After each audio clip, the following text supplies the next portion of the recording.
Hello everyone.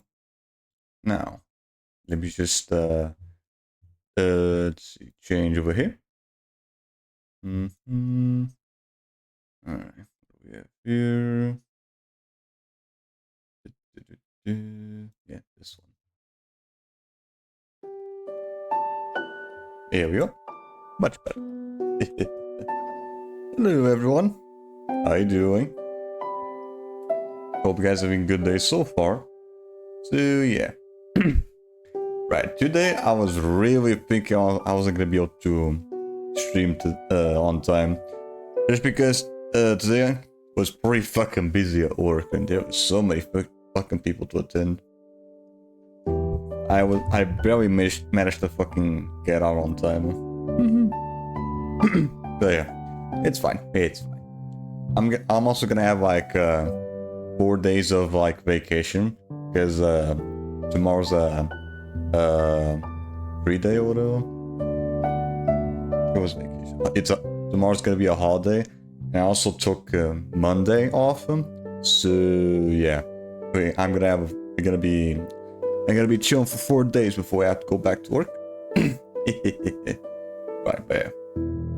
Hopefully by the time I'm done with my little vacation, we should probably already be done with Borderlands. Probably. Don't know if I'm still gonna have to spend a little bit of time doing the farming and claptrap though. We should be able to at least get the fucking Mad Moxie shit done. Hopefully. Right. With that in mind though, I want to do something real quick before we start the second larger challenge. I want to at least get a few kills with the pistol so I can level up a bit more. I think I only need like 5 or 6 more kills with the pistol, then I can get some more XP for the challenge and level like twice or whatever. I think that probably is gonna really help out. Otherwise, it's gonna take fucking forever to do any damage, and I'd much rather just not let Scrub do all the work. Yes, 371. It shouldn't take too long. There we go. Yeah, we can just go back to the beginning area, and I can just kill some skags. Alright, so yeah, all that said and done. Let's go straight to it, shall we? So let me just change over here. Mm-hmm. Right, things there.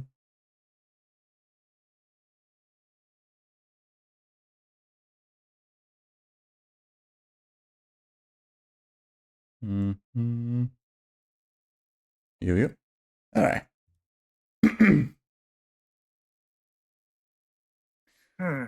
Mm-hmm. Right. Hopefully, I get a few level ups. Although I think I'm probably still gonna be like a little bit under leveled, but I think it should be a little bit better. Yep.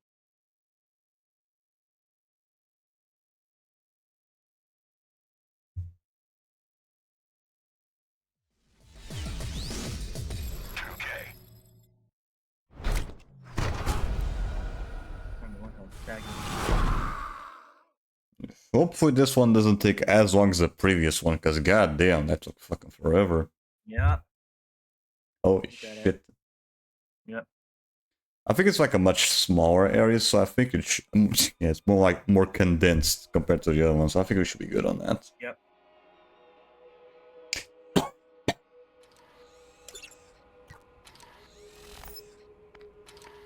Alright. Online, post public. Yep. Hold on. Yeah, are you not showing up? Are you not on? I'm not in right now. Okay. What the hell? What the fuck?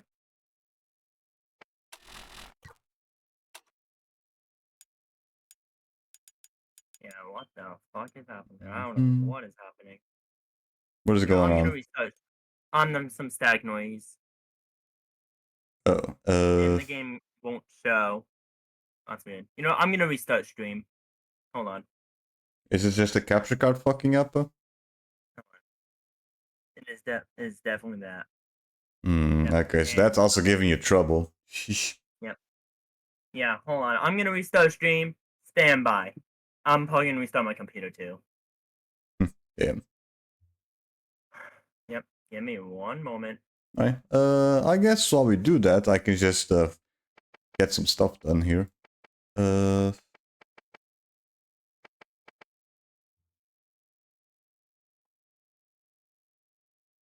Yeah, while Scott does his thing, I'm just gonna be getting a few kills here, I guess. Yeah, I could technically just do that. I'm just gonna, once he's ready, I think he can just join me. I'm just gonna go back to Firestone now. And wait for him to be ready. I'm probably gonna get some extra missions that also I can level up as well. Although, right now I'm pretty sure the enemies that I'm gonna be facing in the beginning area are probably gonna be a little under level compared to me.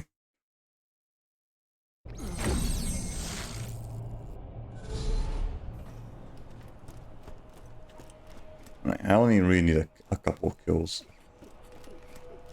I remember there being a level 10 enemy over around here, I think. I think it was around there.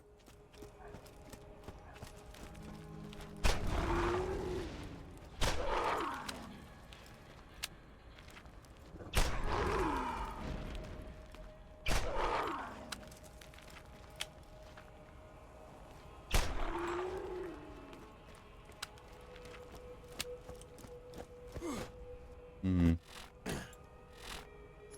How much more for that? Where is it? Nope. Not that. Get back here. I need 3 more. Probably also do this while I can.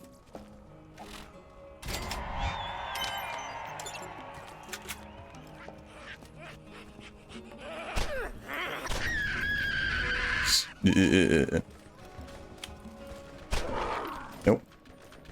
Right, 1 more.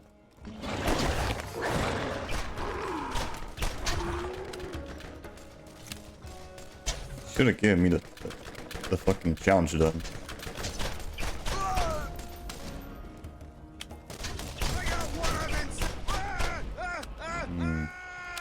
The hell?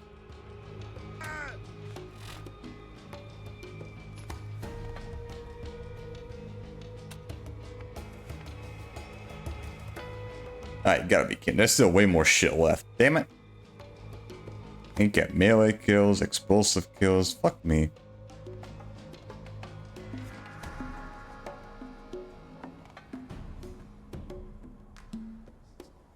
Damn it, I'm still missing a lot of other stuff. Damn it.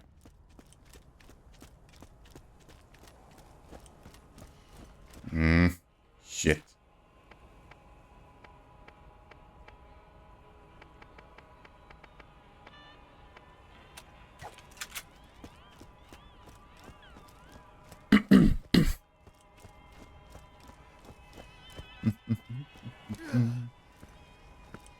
It was just a pistol cuz, but no, it's way more shit. God damn it. Smells like off-worlder.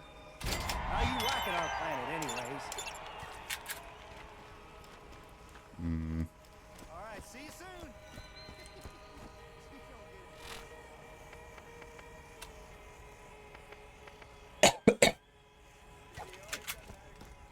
soon.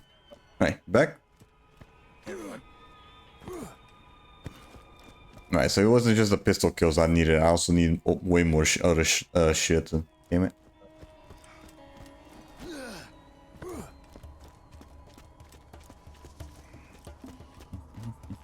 Let's see if I can at least stuff up a bit more in this area. Hello! Did you know that by aiming your crosshairs at an enemy, your HUD can display your target's level, health, and shield streak? The higher level the enemy, the more dangerous they will be. If you see a skull, you better get out of there fast.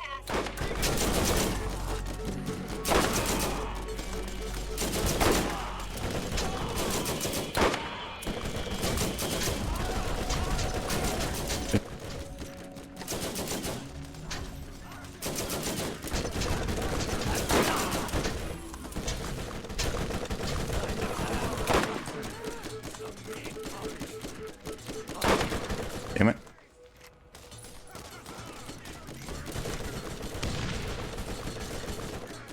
New invite. Just see if I can get rid of this guy. There we go. Nice, level 9. Good.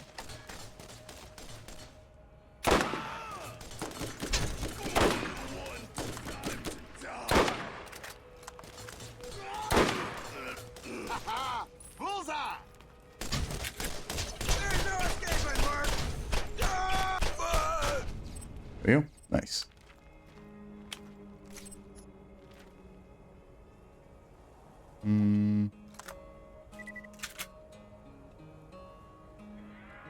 I'll take that. Yeah, there we go. It's a really good gun, I guess.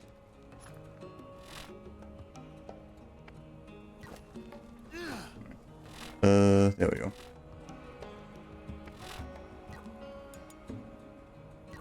I sent you the invite.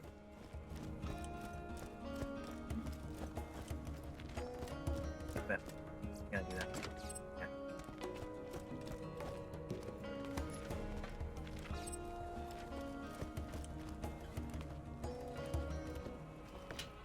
Where the hell's this thing? Ah, it's probably over there.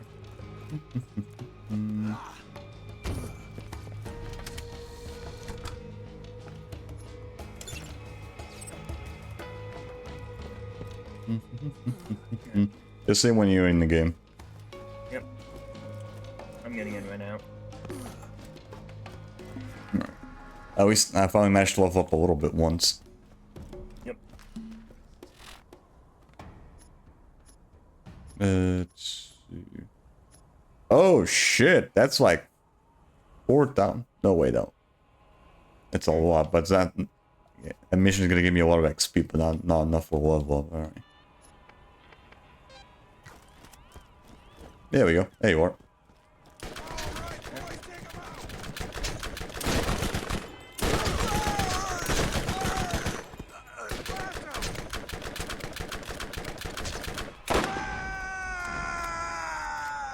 There we go.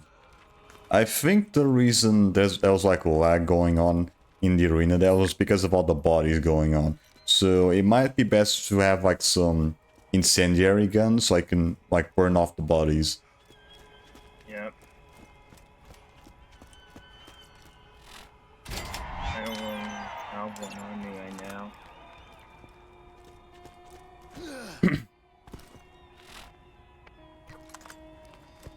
Hey, don't be shy now. Come on. Catch your breath, get you rolling. Mounting up. That right there is a beaut, man. My runners ain't the prettiest gal to dance, but she'll put out. I'm gonna do this mission real quick, see if I can get to at least level 10. Wants to catch a ride with the scooter man.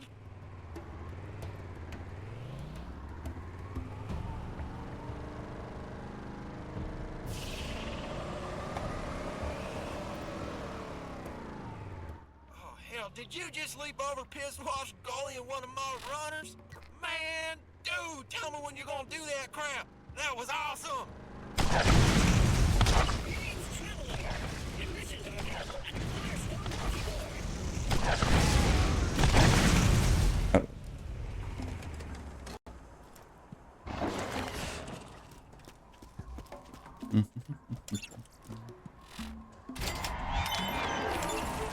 What?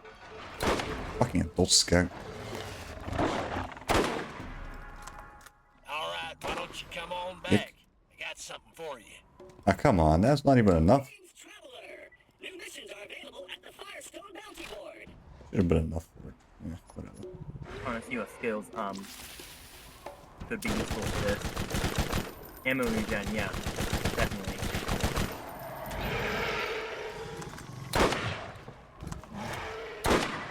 Come on. There we go, level 10.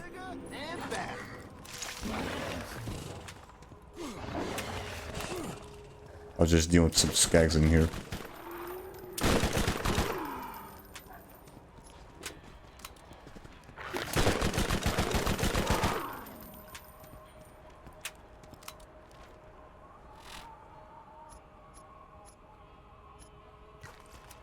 All right, he.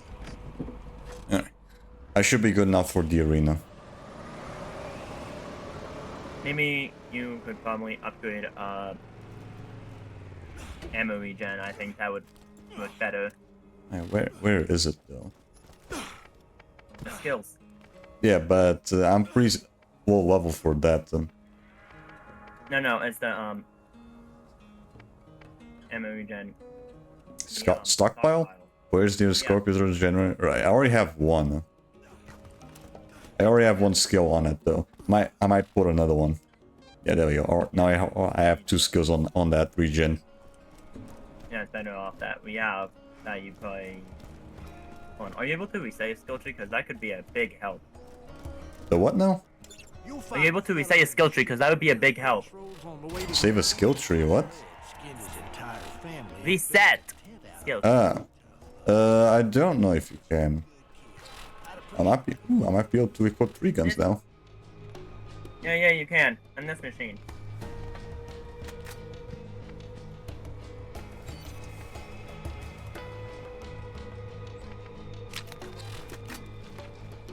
On this machine you can. I might not have a med school degree, but when you get shot, you'll be happy I'm here.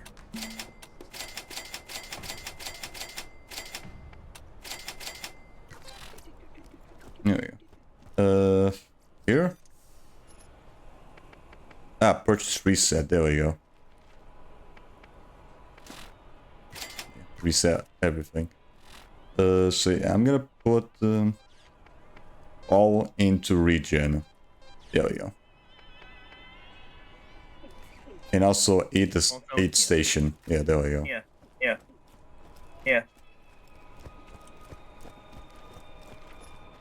Okay. Thank you. Hold on. Before we start, give me a minute. Yeah, I also need to check there's any better guns in here. 100% more awesome. Also, torque doesn't make their guns out of freaking wood. Take that.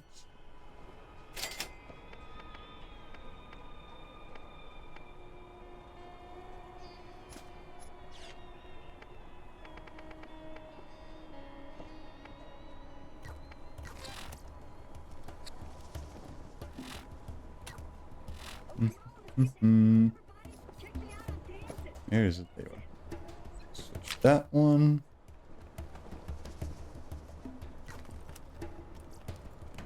Jacob scans do one thing really well. Power. And honestly, what else do you need? Hmm.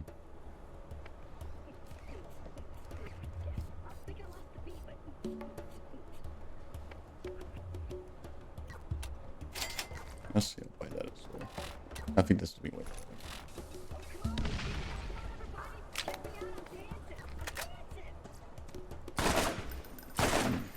Fine. You don't need to be a better shot. You just need to shoot more bullets. Alright, you good? Oh, come on, get down.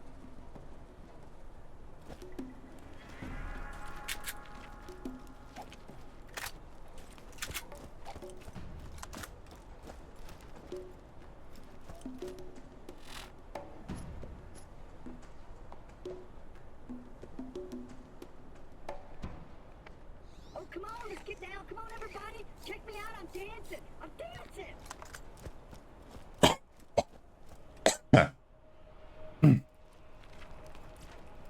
I keep the medical equipment working, more or less. That's actually better compared to mine, though.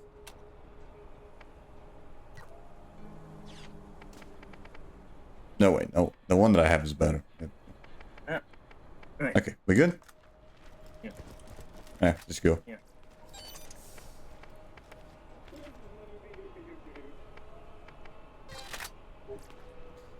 Alright, let's see if I can actually help out with you. Help out with you a bit more.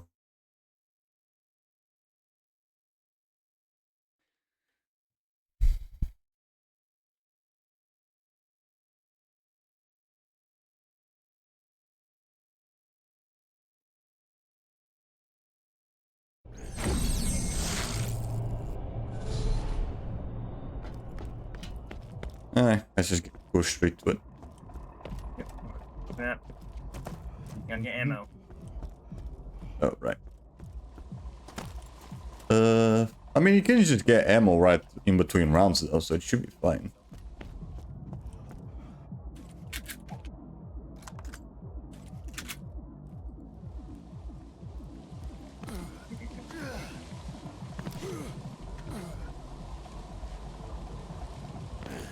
Right into the middle we go.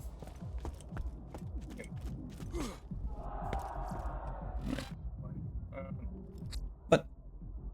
Wait, hold on. Damn it. 2.4? Hold on, 2.4? Yeah. That's crazy. Okay, go ahead. Ow, my mouth's dry, so I might not be able to talk much. It's fine. Alright. Yeah. It's been dry for like these past few days.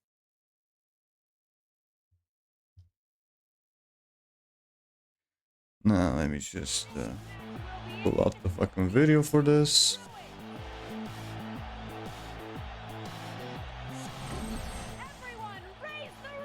What was I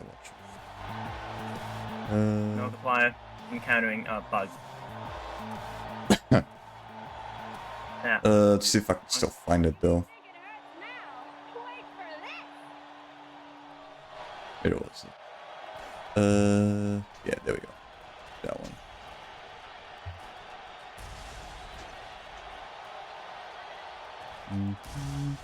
Then do that.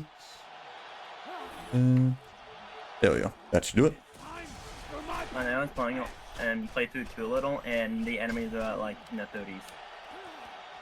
And they're what? Not the 30s. Yeah, level 30s around there. Are they in 12? In playthrough 2. Ah, okay. Thought they were being level 30 now. Okay. Have to go through the laundry again. I would have lost my mind. I only had to look. What? Oh. Screen shit too. Okay. Well, Wait, you want to see the same as well? Like on Discord? Alright, hold on. So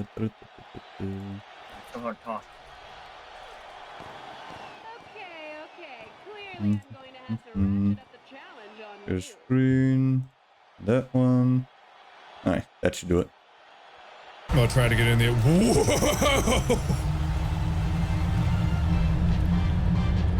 Come on, what part are you at? I'd like to think that if like this was a little more high fidelity 4 now, minutes in. Roxy just running so fast in the elevator doors is like Looney Tunes, just like she Okay. left an imprint of her whole face and arms stuck into the elevator door, like wonk. We're gonna go down to parts and services, and I'm gonna shove a beak inside of you, and you are going to be able to talk. Okay, and now I'm actually doing really good damage against these guys. Did you hate the idea of that much? Yeah, there we go. I can actually help out now. Okay, I get it. Thank you. Think phase complete. I'm curious.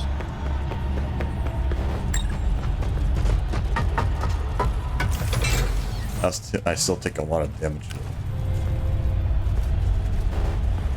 Oh, what? What? Whoa, whoa, whoa, bug! I found one. What the hell? There we go. Just So fucking if you T-posing. Bring Freddy close to a door that's level 10. It'll open. I still take a lot of damage, but I can at least do some damage to them. Oh, cool. Oh, cool. I like that. I like knowing about that. I'm going to use that. So, what is with the loading issues? So, oof. Ow. Freddy, you seeing a way through this? The loading's a little. What are you doing, Freddy? Whoa. Oh, of course. That was maybe something about jumping into the power station without Freddy. I'd rather have a fucking shotgun right now, but Hoping to bug out in the power to drain. Fine. I guess we'll just have to live to see Freddy dance another day. Whoa, that was too close. Please get out of the way. What? Yeah, there she is. Hope you got some good Hi. Freddy, is that you? Oh, no. Look, jump here. There's a door. Oh, God. Please, no. Oh, this. Calm down. Oh, no. I don't know. Why are you climbing on that box? Oh, God. Am I bugged or something? Is this not quite right? No, you're good. Totally good. Okay.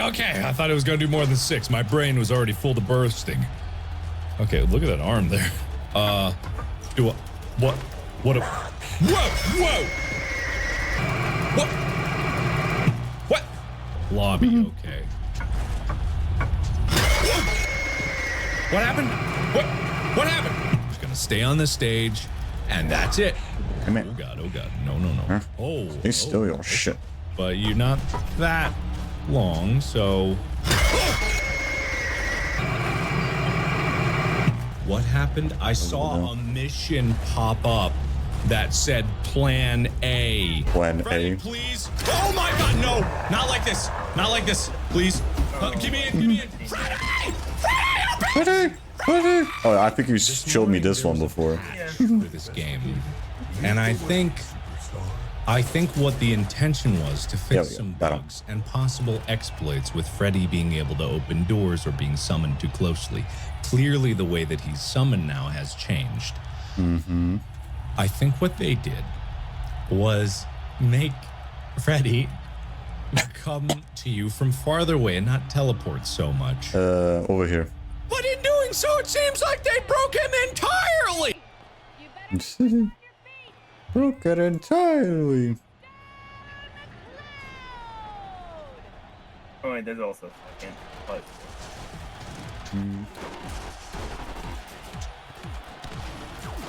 This shit. I would put it up. But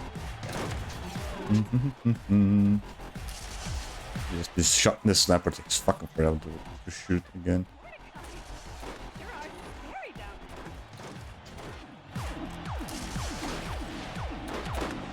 there. Come on, go down already. There we go. I can find that second one. Oh, hi there, Redbeard. Hope you're doing good. Yeah, we're just starting here with the Underdome.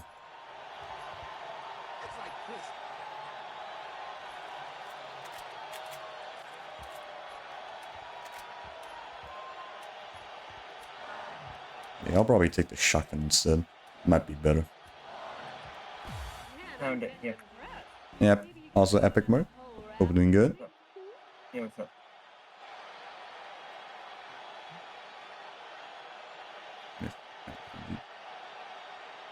Rejoin call.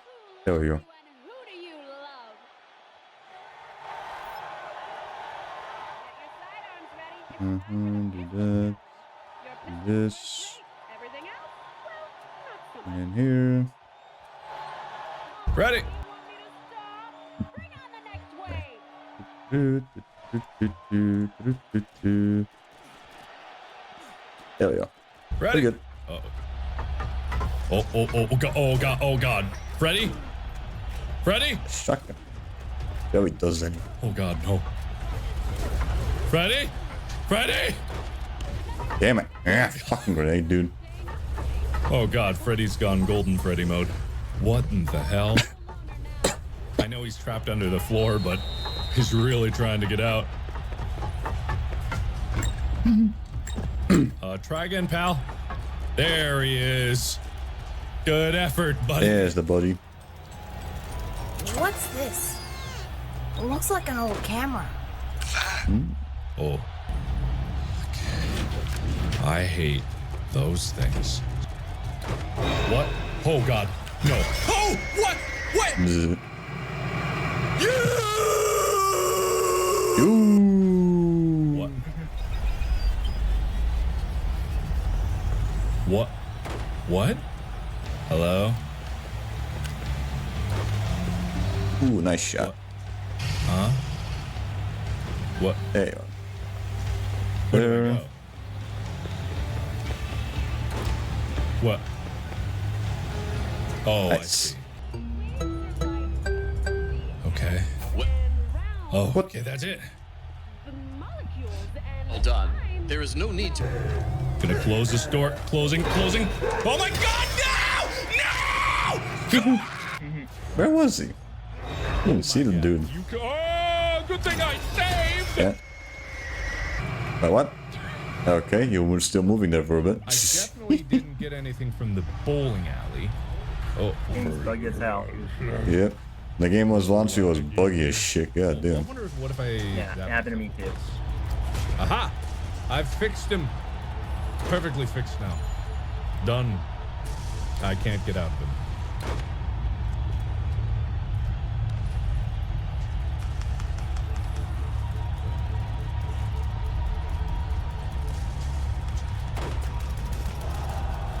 Shit. Get out of him. I wonder if I can... Oh, well, he's bugged out. It don't matter. Oh. What? Freddy?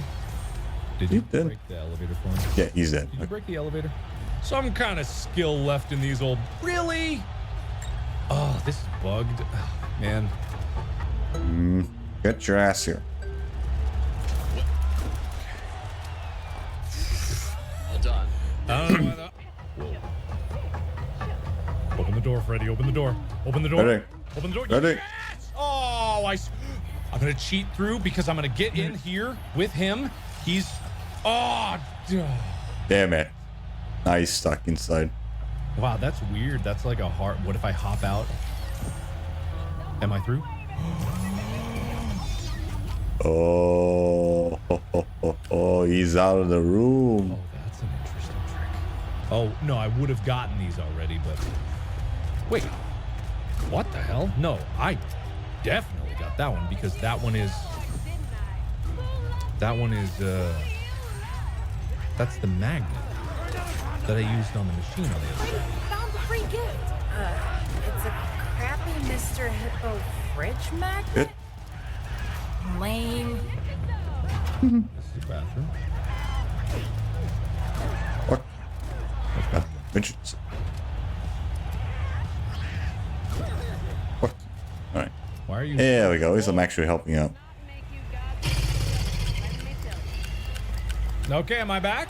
Okay, it really, my Yeah, what's internet Freddy is doing in there? less stable by the second. Enjoying his, enjoying the fucking balls. Oh my god. God damn you. No. Where? Where? There you are. You may think you're shit hot, but you haven't seen the badass wave yet. I'm trying to skip. It's not letting me skip.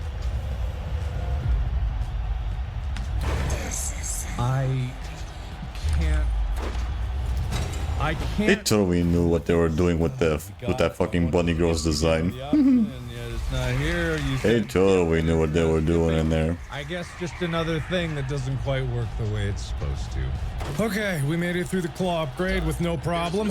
I call this the Freddy assist. So I can't make it through this gap, but he can. And I just hop in him, and then he spits me back out, and I'm through the gap that I couldn't get through. I'm sure that could be used to speedrun or break the game in several different ways. So now I have to go all the way. What? What the hell? What in the Why hell? is that glowing? Why is that glowing? It's a special cabinet. What? Why is that glowing? It's special. What? Why is that glowing? Balloon boy. And it crashed. Oh my god. It crashed on the fucking pixel shit. Come on. The game just crashed. I think they said something about this. Oh.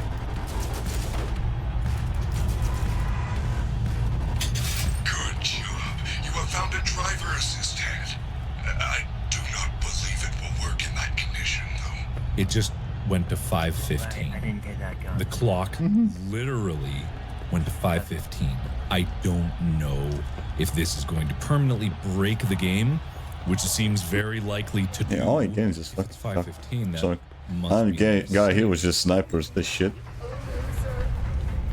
Save is available. You stay right there. Oh!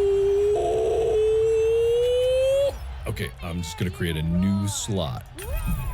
That has probably permanently broken the game.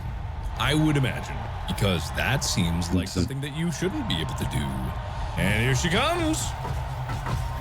That mango? Okay, as No, amusing this is as the. is, I'm obviously not making any. It's just the progress. fox lady You again. tired? You tuckered? You tuckered? Oh, Hey, I don't know Roxy, how. you tuckered now? You all tired out? Don't know how to. Yeah. That's okay. That's okay. You take a break. You take a little nap. Oh, You I didn't have relax. it on at all times. You take a load I off. see. You take a break now. You take a break. Ooh, You earned it. nice shot. I lost. That's just the way it is. Oh, so tired. Oh. What? I should have killed him. I don't know what's happening. Roxy literally will not let go no matter what. Come on. Come at me. I'll let you here. I'll let you. All right, fine. Okay, so... Okay, suddenly he's low power. Why? I don't know. And now this opens for him. It's Chica. Shut the doors. Here you go. What? It says, well, now I'm stuck in here. What? What? Oh. Oh, okay. Oh. Great, now he's spazzing out. I don't know. Oh, wow. Freddy, you all right there, pal? So I made it in. Oh, no. Oh, no. Yeah, this We area got- is he got way too much smaller. Juice. Oh, no, that's fine. What's that Well, fucking Freddy doing? Doing a Freddy- fucking oh, rave he's party? back. Okay, here we go. I'm gonna try this thing again. Okay, I'm in here now.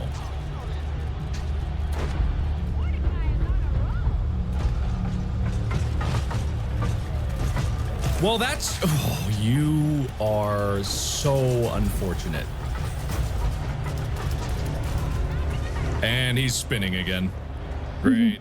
You Roxy steer comes out. me right Everything round, just, for baby, some right reason, round. breaks. Whoa. Easy there, girl. It might I don't know. It might have something to do with the fact that the game is that I glitched the game with that save thing. Yeah, just the game very buggy. Each one of those two. Don't mind me. Oh, there it goes. Is the game in a better state boy. now? Okay, well, that's a problem. He's got to go potty. Oh, no. It's still just I always broken, have isn't it? my button It's for yes still and no. broken. Oh, it let me in. I'm hidden. You can't get me. Well, okay, well, that's just patently unfair. Why would you do that? What? I'm at a loss. I don't know why I'm even bothering with this, but whatever. Oh, low power. Well, if only there was a way to fix that, huh? Ow. If only there was a way to fix that. And where am I going? I don't know what. He's now just moving. And he's stuck. I don't know. For me. Yep, and now I'm out. Okay. No reaction coming from the Markiplier. If you give Markiplier no reaction, then you know you're really fucked up. Time for the shotgun challenge. Your shotgun will work great. Hi. Everything else? What else do we have? What else do we have?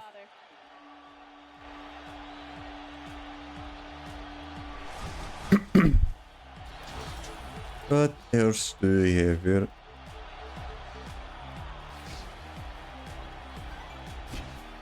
Yeah, I'm just gonna put this back to how it was.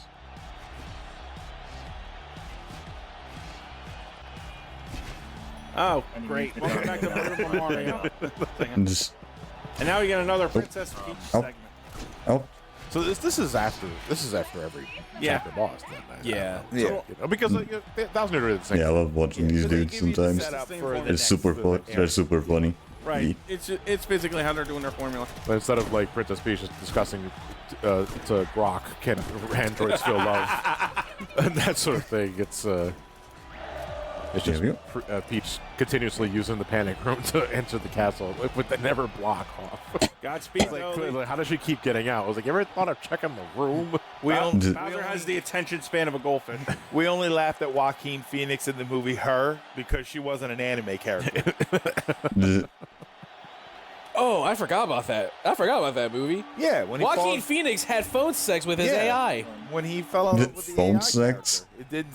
It seemed ridiculous Okay. back then. No, like I think I can imagine Joaquin holding the script going, what? In comparison, phone sex with an AI is pretty low key compared to the shit people do nowadays. Uh-huh. I guess. 99 cents a minute. 99 cents, but $2 every minute afterwards. Yeah. So she speaks very slowly. So if you give someone a cream, To stretch out so the if you give someone a cream pie in Boston, is that called getting a Boston cream pie? Yes, it is. And that's also ruined the donut for me, too. That's not fucking up. I'll still eat a Boston cream pie. John Ortiz, 2020. Absolutely. Delicious. I never really liked Boston cream. Give it to me hard. No, Boston cream donuts are actually They are legit really slap. good, They though. are really I can't mess with good. Is that. it because is it the cream itself? It's like, the cream itself. I don't find it. I will agree though, if like an argument against it. Sometimes people overdo it. I think it's Their what, cream. yeah. Like I have had Boston cream, especially from Dunkin', where that shit is 90% cream. It's like bursting out of every scene. It's like, okay, this isn't appealing. That shit comes when I bite into it. Yeah. It's like when you get bagels with cream cheese. It's from like- Dunkin'. I might as well be scooping it out of the donut with a spoon. Yeah. Could you imagine just walking around with like a big eclair and a spoon and you're just... No, see, that's, it's funny. Because that's the same going cream, right? going into that. I love Boston cream donuts. I don't like eclairs. Fuck you. I just don't. But isn't it the same It's thing? the same thing. No. You can say No, that. it's a different, it's a different film. I think it's a different pastry too. See, is it? See, I always thought an eclair was just a different shape and like a different. I believe. They're literally the same thing. I believe. Hold on. I believe off the top of my head, and I don't know for sure just from my personal experiences, and it's been a long time since I had an eclair. Get your ass here. Because I don't like them. An eclair pastry is fluffier than a donut. A donut is a cake. At the end of the day. Basically, yeah. But it also depends on how you make the donut. Yeah, but you can't call an eclair if it's not made like an eclair. Like, See, at that point, you might as well just make a hot dog donut. Well, hold on, because now we're entering the weird world of donuts. because if I go to Dunkin' Donut, Get your ass, you fucker. yeah, if I go to Dunkin' Donuts and I get a chocolate frosted donut, Yeah. the donut feels different in like texture than if I get one of their chocolate glazed donuts, like the chocolate donuts with the glaze on it. The chocolate donut feels more like cakey density, and then the chocolate frosted one is lighter and airy. So eclair could just be the shape of the pastry itself. Yeah, maybe so it's maybe just the that. shape affects how it cooks. So it's the same thing. From my experience, an eclair was always way fluffier than a donut. Like, and that is in part why I don't like it as much, because I feel, especially because of the cream filling, makes it very soggy, and I don't like how it breaks down in my mouth. Yeah, it just like disintegrates. Yeah. Now this is a quiz game. Basically, you're going to be asked like multiple questions about where you're going to go. Yeah. If you don't know, like you're going to see 2 questions from the past, one from the future. So you can usually get the answer if you don't know the answer from stuff that you haven't experienced yet. You're more than likely going to. We're doing these raids a lot faster compared to before. Holy shit! First to 10 wins. Yeah. So this is like they're secretly telling you what you have to. Maybe just because it's still pretty early on. I don't Fast know. food flower gate. Problem is, we haven't even seen a flower gate yet. And I forget, are you hitting the button to answer? Okay. That's me. Well, that's conceited. I know. 2 points. What do we need in flower? What is the most things we see in flower fields? I'd imagine a fucking flower. And you're wrong. It's Goombas, you stupid bitch. To the gulag. Now you're gonna learn why I'm known as Mr. Hammer. How many Yoshi kids are there in Yoshi Village? A spoon! Is she suffering brain damage? That's easy. You did hit her with a hammer. Is she suffering brain damage? Well, sir, you did hit her with a hammer. I am a hammer, bro, dude. I know, but you still hit her with a hammer. I'm not gonna hit her. I'm a hammer, bro. Wait a minute, isn't that Princess Peach? Isn't that the girl who put cleanser in the fucking cake, dude? We should probably let her win. Oh my god. Oh, that's right, Ellie wasn't there for that. No, I wasn't. Yeah, that's right. I deliberately poisoned fat guy. You want to kill the fat dude? Yeah, damn. Which is also something you could say when you're guilty of a crime against a fat guy. Damn. You couldn't make it all the way to the top. Jam and jelly. Shame. Yeah, I know. If you do anything wrong, that footage is definitely getting played on the news. But did I read that right though? Jam and jelly. Did that say restore 50 FP? Yes, it does. And God damn. That's overkill. They also just gave me a fucking power soul to let myself turn invisible, and I get the feeling we're not really understanding the point of captivity. No. Yeah, I really don't. The guards, Bowser, how the fuck are you fucking giving him invisibility fucking coke shit? Princess Peach is a baddie. Jack Black, excuse me. That is Dennis Hopper. Yeah. Yeah, exactly. Monkey! Actually, do we want to do a tier list of Bowser's? I guess now. There we go. Because we did one for Mario. Is this our vacation? Yeah. Well, there's only. Are we trash? You have to include any time Bowser was voiced or played by someone. Who voiced him in Robot Chicken? Jack Black. I don't know. The Super Mario Super Show. Yeah, that had was. A great Bowser. I was just looking at that guy's name. I blanked on him. Not a bad like. Yeah, that was a great. It was funny because he played that character also like a New York character. Yeah, he was a Brooklyn Koopa. And which makes no sense because Bowser was from the Mushroom Kingdom. Yeah. It was Harvey Atkin. Harvey Atkin. Yeah, that didn't last long. Yeah, there we go. But now we get another star power up, and she gives us Smooch, which heals us for 20 HP. Huh, he was an X-Men. Who was he in X-Men? Sasquatch. Oh. These are like one episode. Probably had the free time, but had to take a guess. Yeah. I need some money. Oh, he was Bowser for Mario 3 and World. He was the Bowser. He was Koopa the entire time. Yeah. He was in Heavy Metal, the movie. Yeah. Oh, that's a movie I haven't heard in a long time. I know, right? Like the first time I ever saw a nipple in cartoon. I saw the art I don't style. know that I've ever seen it. I saw the Heavy art style Metal? of Heavy Metal, and I'm like, this doesn't sit with me well. That's What is this, Deke? Was that like the Boschke? I think so. Like Ralph Boschke? Was that like Wizards, like that animation quality? No. When you say wizard, Looks similar, but I don't think it was. It was an animated movie. It was a different Ralph- animator, Ralph I guess. Bakshi or Boschke? It was Heavy Metal was pretty much like a I can't speak for R-rated animated Heavy Metal, movie. the original. I saw 2000. 2000. Yeah. I think the original. I think it's the same. I think it might be the same person. Yeah, I'm not entirely sure.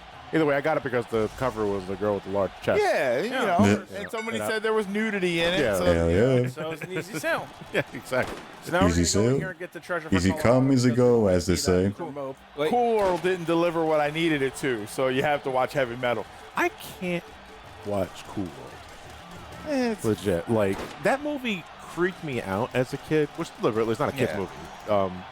But even going back into it, I was like, this movie feels confused. Yeah.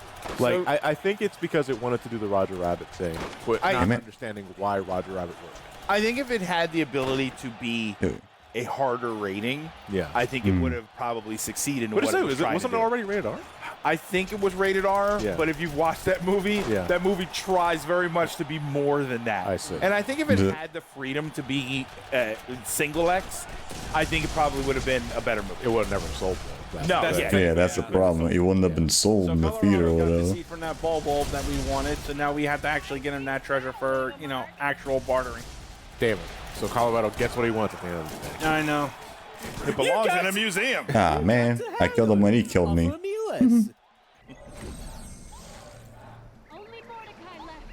And he also steals credit for this, too. What was that face when he looked down? Magical seed. You know, it's funny. It's like My that seed's pretty magical. No, because he just picked that up from before. Because You sure about that, buddy? You may read that because before he gives Mario that item, he looks down briefly, which you can easily read as him reaching into his pocket to give Mario that thing. He probably just took that shit from the ground. Yep. It's like this is got a clump of dirt. Yeah, it's like magic. It's like magic beans. From Zelda. Yeah. Okay, so it's not Heavy Metal. Not Heavy Metal. Fritz the Cat, Wizards, Cool World. Fritz the Cat. Cool World, Fire and Ice. There's a Lord of the Rings animation from '78. Oh, yeah. Oh, yeah, the Ralph Bakshi one. That's I think so. Yeah. So he did that. You know that thing where fucking Gandalf just does this to like he like moves his hands to fucking Samwise. Like ooh, Ooga booga. Like sort of thing. There's a bunch more here. I put on Spike Shield. I don't know why I did that. why did you do that? I don't know. I think I just tried to fill up the badge points at this point, but it's like, what was I thinking of? You have to. If I had to take then a it guess, hit me because I remembered what happens after this battle. if I had to take a guess, No, it's the next battle. I remember now. when you're on these RPG recording sessions, that sort of thing, and you go on a little long, you get a little tired, you get a little delirious. You don't exactly remember what Delirious. you do, why you did it. You weren't thinking because you're tired. There are different reasons that some games just can't be right made. now I did. but now I Mad remember it. thinking.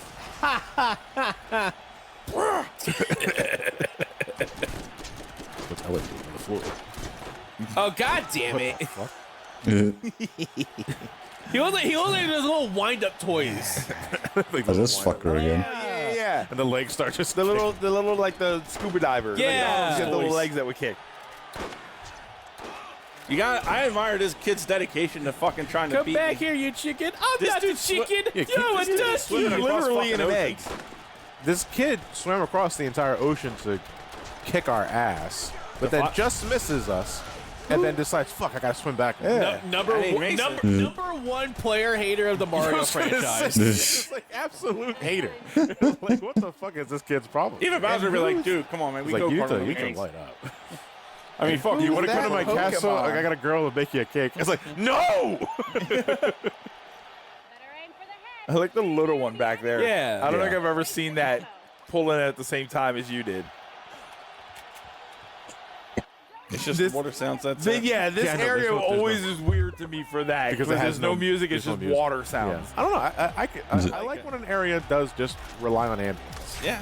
It's just it's awkward when no other Alright, area put in out the game the does turret it. there. Yes.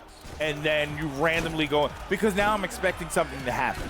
You know what? You know what did that too? Fucking, I know this is kind of years beyond this, but I believe was it Gen 4 or Gen 5? Pokemon at a church. Yeah. For no music. Ooh. whatsoever. Tonight? Ooh, that was close. There's no music whatsoever. What you think? He's looking at his you know, HP bar go which half. I think the intent was like, if the church is a place of prayer, that sort of quiet. thing. There's no music, that sort of thing. But it kept making the RPG player in me was like, oh, there's something devious about this. Yeah, there's something.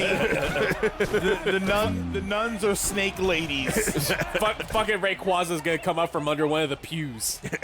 Now, this time around, because I equipped Spike Shield and D down pound. Yeah, shotgun's been doing really good. He's now flying and he's got a spike on his head, which means he's practically untouchable by normal means. Either use hammer throw. What that shit? Little kid has bat wings. Hammer throws. Let's take this husky hammer. Oh shit, he's chucking hammers at me. Just absolutely hurls it. Also, Zataf still hits him. Damn. I like how when you scan him, it says these guys 40 again. health. Yeah. But you don't ever fight him at 40 health. No, in fact, you watch his. In fact, in the scene before this, yeah, you he see watched he looked at his HP go down by half. He's like, oh no! Because he swam all the way over there. He's yeah, exhausted. which is kind of Which a is a cool great attention to detail. little touch there. He does have a bit of a defense stat, so Watt's good here. But again, I'm just gonna use Sushi because I got around. Not to mention, I should be said that Matt's defending these attacks, and it's still doing 4 damage. Right. Yeah, defending only really stops 1 point. Yeah. And then it can stop more if you add some stuff, but Also, she decided to just mess with him with the statuses. He shrunk, and so now he can't even do that. He just does one. Neener. Sushi The sees fish the jumping. It says, I'm gonna huck to a fucking rat. Uh-oh. Damn. Take that. Can't believe you squirted on him. You gotta spit on that thing. Piss off with that dude. Come on. Then you gotta Only I can make the Hawks 2 a joke. Then you gotta make He also realizes with the wings, he could have just flown to the island. Yeah. No, I could. So maybe that's a good point. you could just wail Because on again, him. I love it. The kid loses half their HP because they swam all the way over here, to and from, in a short amount of time. And they says, oh, if I just flew, I wouldn't have been so tired. I was like, yeah, imagine flying still pretty exhausting. Yeah, you still would have been. Yeah. Maybe you would have only lost 10 health instead of 20. Unless the wings are like a demonic property. How many, Like how 10, many- 5 if RNGesus is nice to you. How many battles are left? Let me think. There's one in the snow area, and, and then He's there's down. one in the castle. 2. So is there like never like an optional full powered encounter with the kid? No.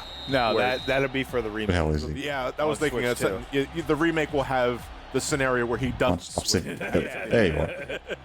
Actually, no. He that calls actually- for help, and he could- calls for help, and then you're fighting at a weapon. He fucking has a knife stuck onto the whale. That would actually be a nice little touch if he decides to swim, like at the moment where he decides to swim back, and he's like, "No, I'm gonna fly," like, and then it's like, "Oh, okay, this is a change from the original." Yeah. So then he doesn't lose as much health. And actually probably beats you there to the Yeah. tier. I mean, I think they'll do the Super Boss thing when they remake this game finally. I think they'll do the Super Boss thing with him. Do you think they will? Yeah, I mean, they did it. I understand, like, Thousand Year Door was just the one that everyone wanted to see re-released at some point Yeah. because of the notoriety and stuff, for good reason, and I completely agree with it. I also find it, I don't know, maybe it's a little too early to say. I figured a Paper Mario remake would have been tough. Yeah, me too.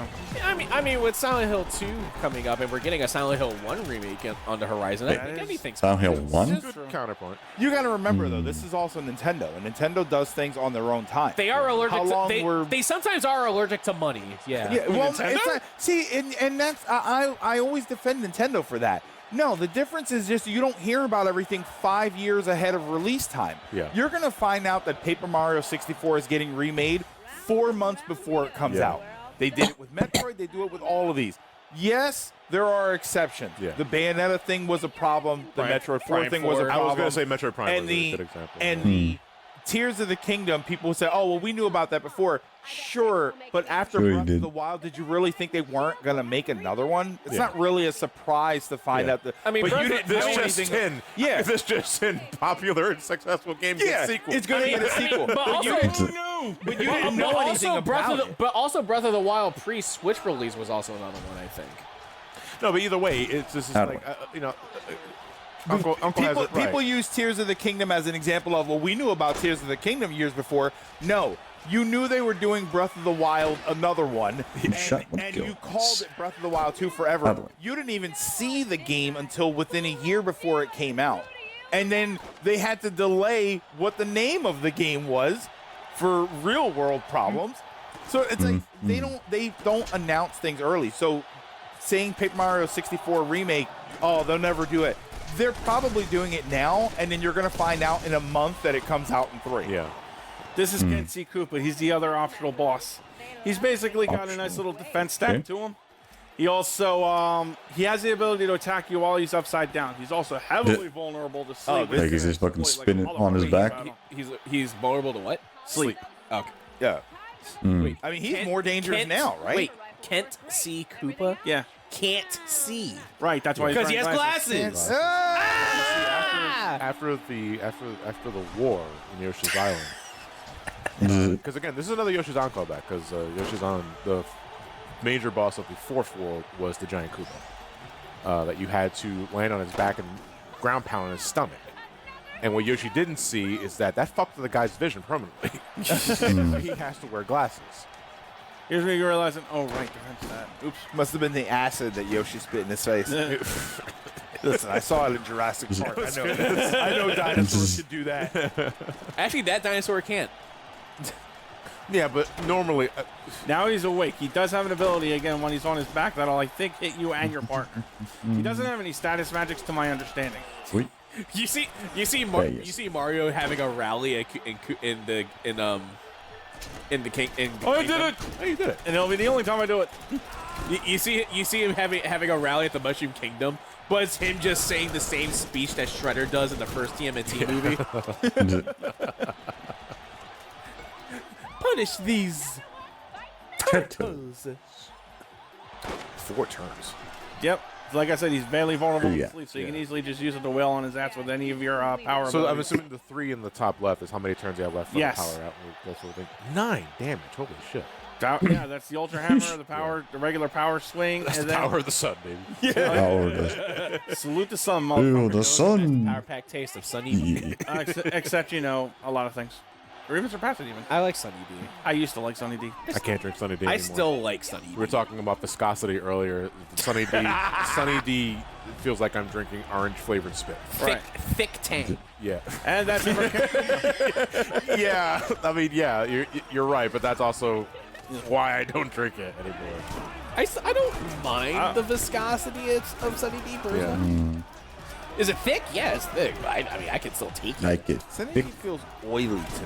Oily? I don't know why. gonna Like, say I oil. drink it, and then I think it's fine, but I always feel like it kind of coats my mouth a little bit. That's what viscosity. Yeah, that's what it feels like. But it reminds me of that, like when you touch something that's oily and it's left on your fingers, it's like in my mouth.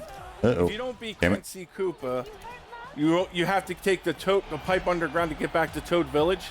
Eventually, even Colorado does that so he can get back to his home. Yeah. So beating him doesn't really get me anything other than it opens up the Koopa Bridge, but I'm not going to tolerate a toll bridge, so fuck you. I was going to say, like, fuck you. Yeah, seriously. Like, get out of the way. Did you sleep well?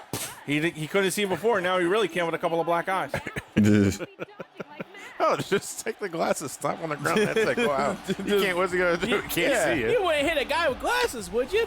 I totally did. These hands are rated E for everybody, and they do not mock and they do not care for your disabilities. Hands are rated. Oh my god! I keep thinking of how to get into that freaking that thing, and I keep screwing everything the fuck up. Which thing? There's a star piece over there. I forget how to get to it, so I end up like you screwing can't up. just jump over it. You would think so, but you can't. What the fuck? Huh? That fence is just one fence too high. Toad Village sucks. Invisible. Is it only now he knows? Thank God this is Toad Town. Right? Invisible barrier BS. So now that we have our fish buddy, What? we just went right on over to this little port, which I don't understand. They got to be loaded. They have their own fucking dock. And we get a star piece. Yeah, I got fucking moat here. That's your fish, buddy. Yep. Her name's Sushi. Got him. She'll squirt on you. With us. Careful, she's a squirter. Careful, she spits. Look out, they're ruffled. Nice little two down. Get your ass here. Why are you running away? And there's another one that you're finally going to get that you deliberately ignored. It's like, how many times can you upgrade party members? Twice. Just twice? Yeah. I decided, let me give my little aerial buddy here some help. Besides, the next chat, I don't use them as much as I should, but the air raid is actually a really strong move. What does it do? It's just all damaging attack. That's the thing with Mega Rank. Most of them are all damaging attacks, or they're just like something or like party clearing moves. Yeah. So all of them have the standard powerful. Yeah. It's a matter of, do you want Bo to do it? Some of them might have different. Okay. They might have different qualities to it that make it better for situations. Did we fight this guy before? Like Bombette, like power carry and bombs do the same thing, but Bombette will like blow up the clefts. Cooper gets Fire Shell, which is helpful in the last 2 dungeons of the game, which is like them saying, "Sorry, we forgot about him. Here's something to make him useful." Motherfucker, you made me pull out that panel for nothing and just leave. You knew it was there. Window shopping. Anything good? It's like when you looking for something to eat, so you look in the fridge, but there's nothing. That's so you shit. close the door, lower your standards, and then look again. Yes.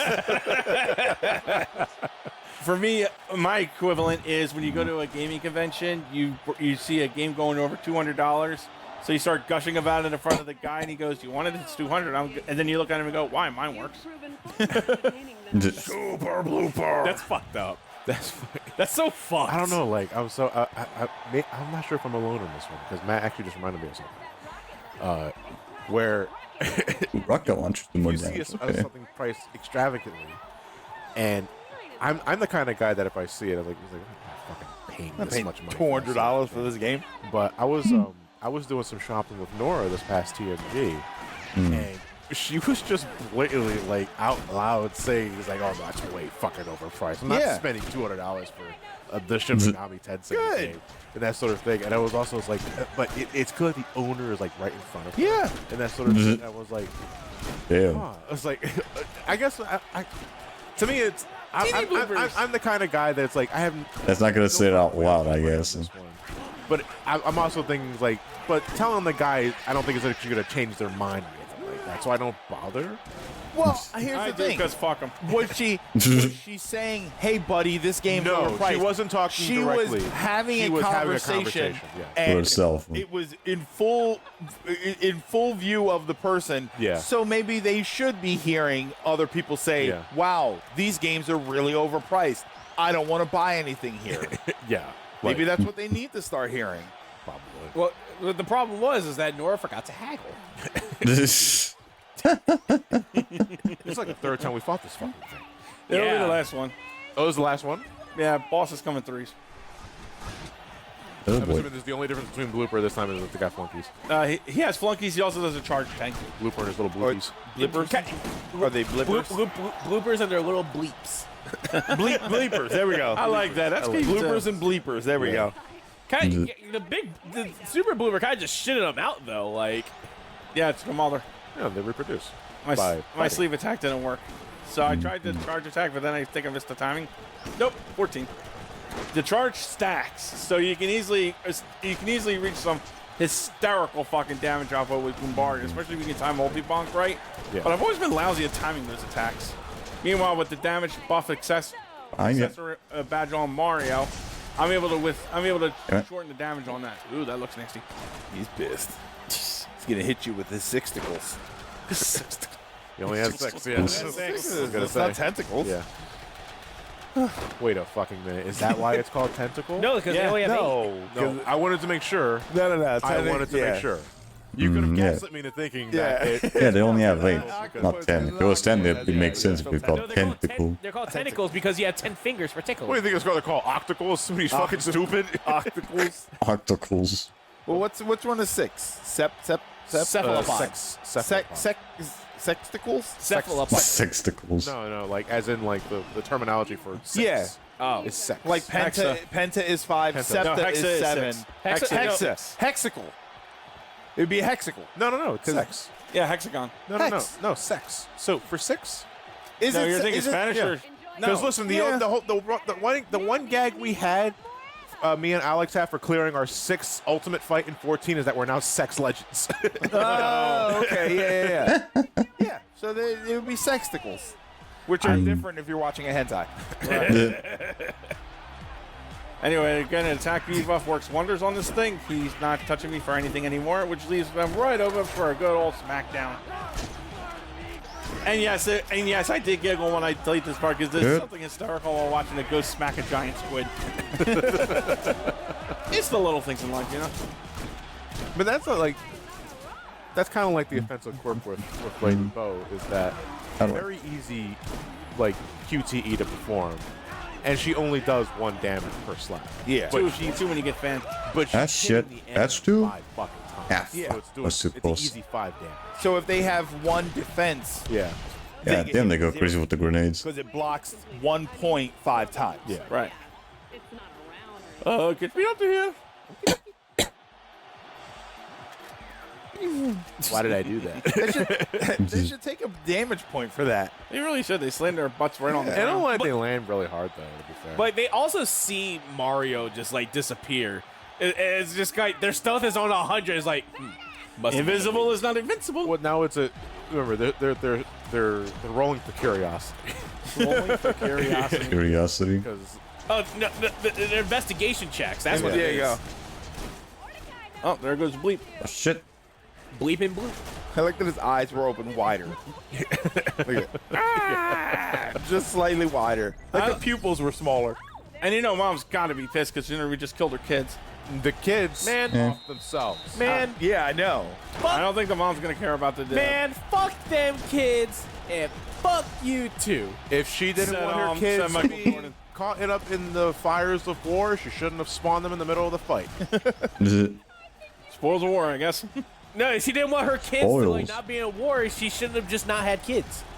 Look, What? She thought just she, a fucking factory, huh? she brought them out. 'cause she thought The they were gonna play factory. Squid Games.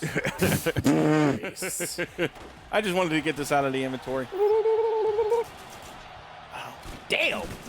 Yeah, it's like It 3. should have been fried calamari at that point. Yeah, I would've right. loved it. Oh yeah, that's right. Power carry. You should attack the calamari with sushi.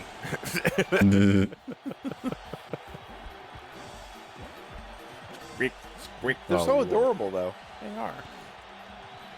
But they're also a pain in the ass in Mario 3 when their tails hit you. Oh, the little miniature. Yeah.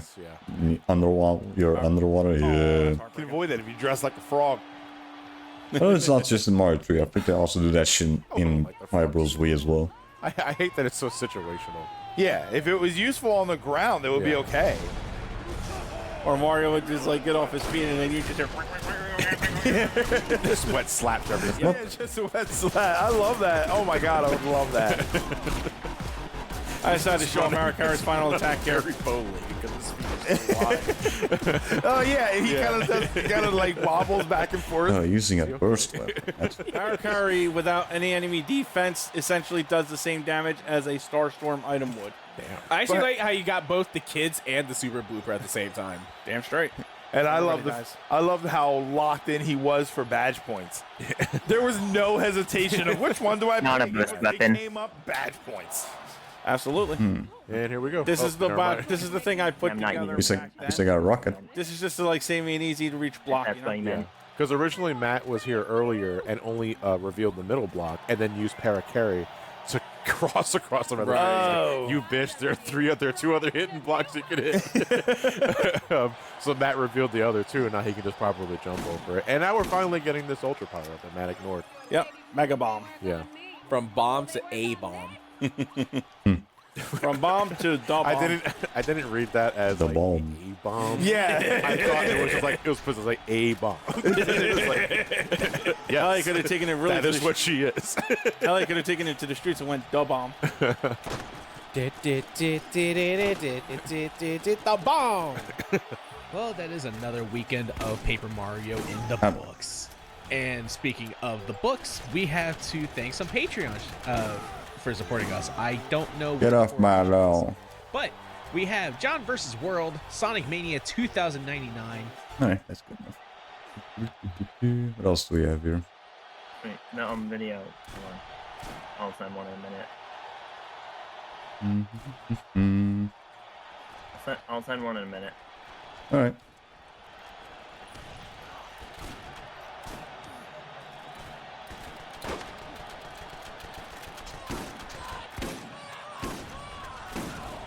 Yeah, I'm doing really good damage with the shotgun.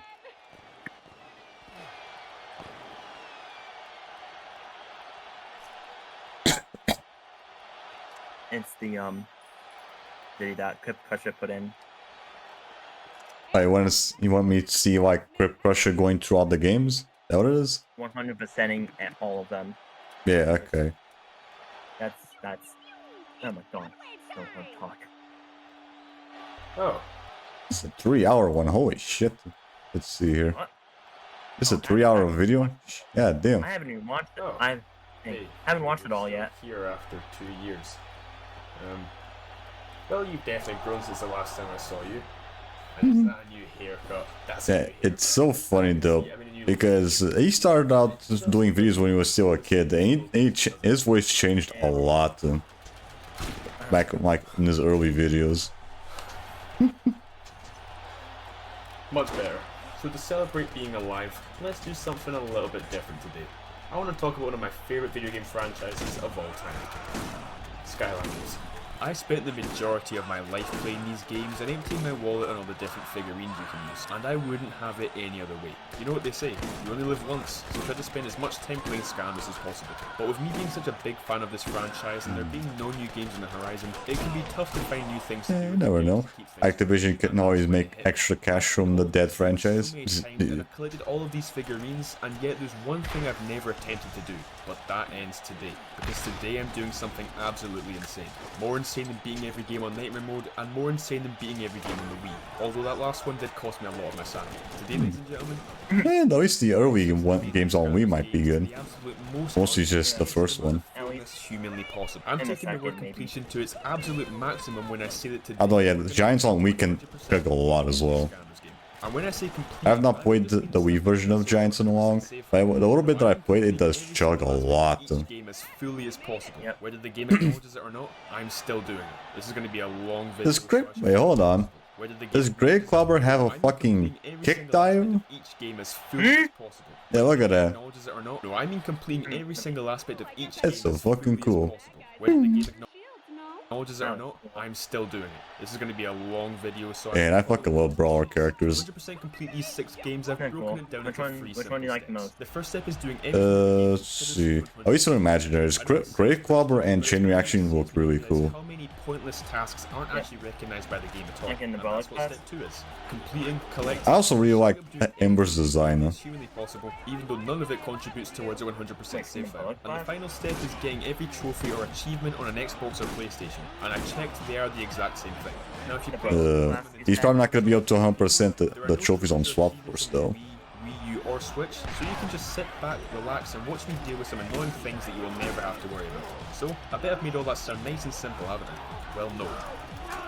Just no. No time for any stupid jokes. I'm just gonna get straight to it. I'm a changed man. Sure. Whatever you say, buddy. Actually, I guess not.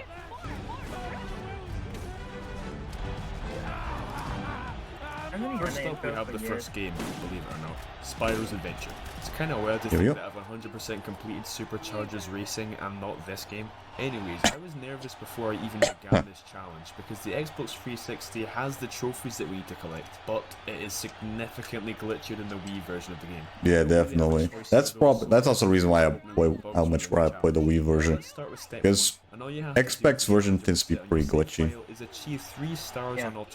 Sometimes it can even cause the save file to fucking to crap out on you. So let's look at what we need to do to get 3 stars on a level. The first star is for the objectives. This is earned simply by completing the levels, so it's a guarantee every time. The second star is for completion, which is a bit of a vague and stupid name. Swap Force renames the star to Dares, which suits it much better, because that's essentially what it is. It's just adding more challenging conditions to the levels, like not losing any Skylanders, defeating a certain number of enemies, exploring every area, and the big one, the time goal. But more on that soon. And then lastly, the collection star is for collecting all the different things you can find in levels, such as chests, soul gems, story scrolls, legendary treasures, and hats, which are always found inside elemental gates. So that's all we really need to focus on now, exploring every nook and cranny of each area so we don't miss anything, being careful not to lose any Skylanders, Ew, damn. of course, killing every living Was it like a fucking... What was that? Was that one of the promoting a graphic design on you? And there pretty much isn't. It is home to one of the most iconic secrets in the series. If you fire the cannon again after getting rid of the wall, you'll destroy a house which reveals your first legendary treasure. But that's the only moderately interesting collectible here, so we move swiftly onto Perilous Pastures. Perilous Pastures is one of the strangest levels to Yeah, you just banned someone. Was it because they were like a graphic designer or some shit? Which takes you to the end of the level. But if you take this path, then you can't get any of the collectibles available. That's what that sound means. This makes Perilous Pastures one of the only two levels in What the fuck did they do you then? cannot collect everything in one go. This is a very well-known secret. Was there like an auto ban or whatever? The flowers is a life scavenger and a massive vine sprouts out of the ground which will lead you to the legendary treasure. Now that I think about it, this secret is completely ridiculous and unfair. If I hadn't known about it for years before now, well, I would be cross. And you don't want to see me when I'm cross. Luckily, this all works out because you can take the usual route on your first run, grab all the collectibles, and then on your timed run, take the secret route, get the legendary treasure, and finish the level in about 2 minutes tops. That all came together quite nicely. Wait, pause. Did I just say timed run? Yes, I did. Timed one already? That was a good time to talk a little bit more about the time goal. So the amount of time that you're given to complete a level is very generous and totally doable, but only if you do all the secrets and optional areas. Yeah, I'd say so, yeah. I think you can pretty much get the time done with almost all the characters, except like a few levels here and there. Stealth Elf would be my dedicated time run scaling, because it's Stealth Elf, I don't have to explain. Plus, now that we've rescued Callie, we have access to the 32 heroic challenges, each one unlocked for a new scanner you put on the portal. I'm immediately going to complete all 32 of these with just Stealth Elf. The main reason is because each heroic challenge you complete gives your scanner a small stat boost which will make the time runs even faster and easier to shred through. Yeah, you could probably beat every single one of these levels within the time limit with any scanner. Yeah, we got another fast recharge. Nice. Well, I know Stealth Elf does. And in saying this, don't expect me to be covering the timed runs unless there's something interesting to mention, which to be honest, probably won't be very often. But anyways, let's talk more about the heroic challenges. I won't lie. Is he gonna also be doing all the heroic challenges, all the characters? If you know your way around each of the 4 maps, then the only thing you're going to struggle with is having to hear Callie say the exact same voice line 52 times. Callie, stop. I need my headphones. Stop, Callie. There is another reason for doing these heroic challenges, but we don't have to worry about that until step 2, so let's head on to the 3rd level. Skyscanner Docks doesn't have anything notable other than this cheeky chest in the earth gate, and once again, the legendary treasure.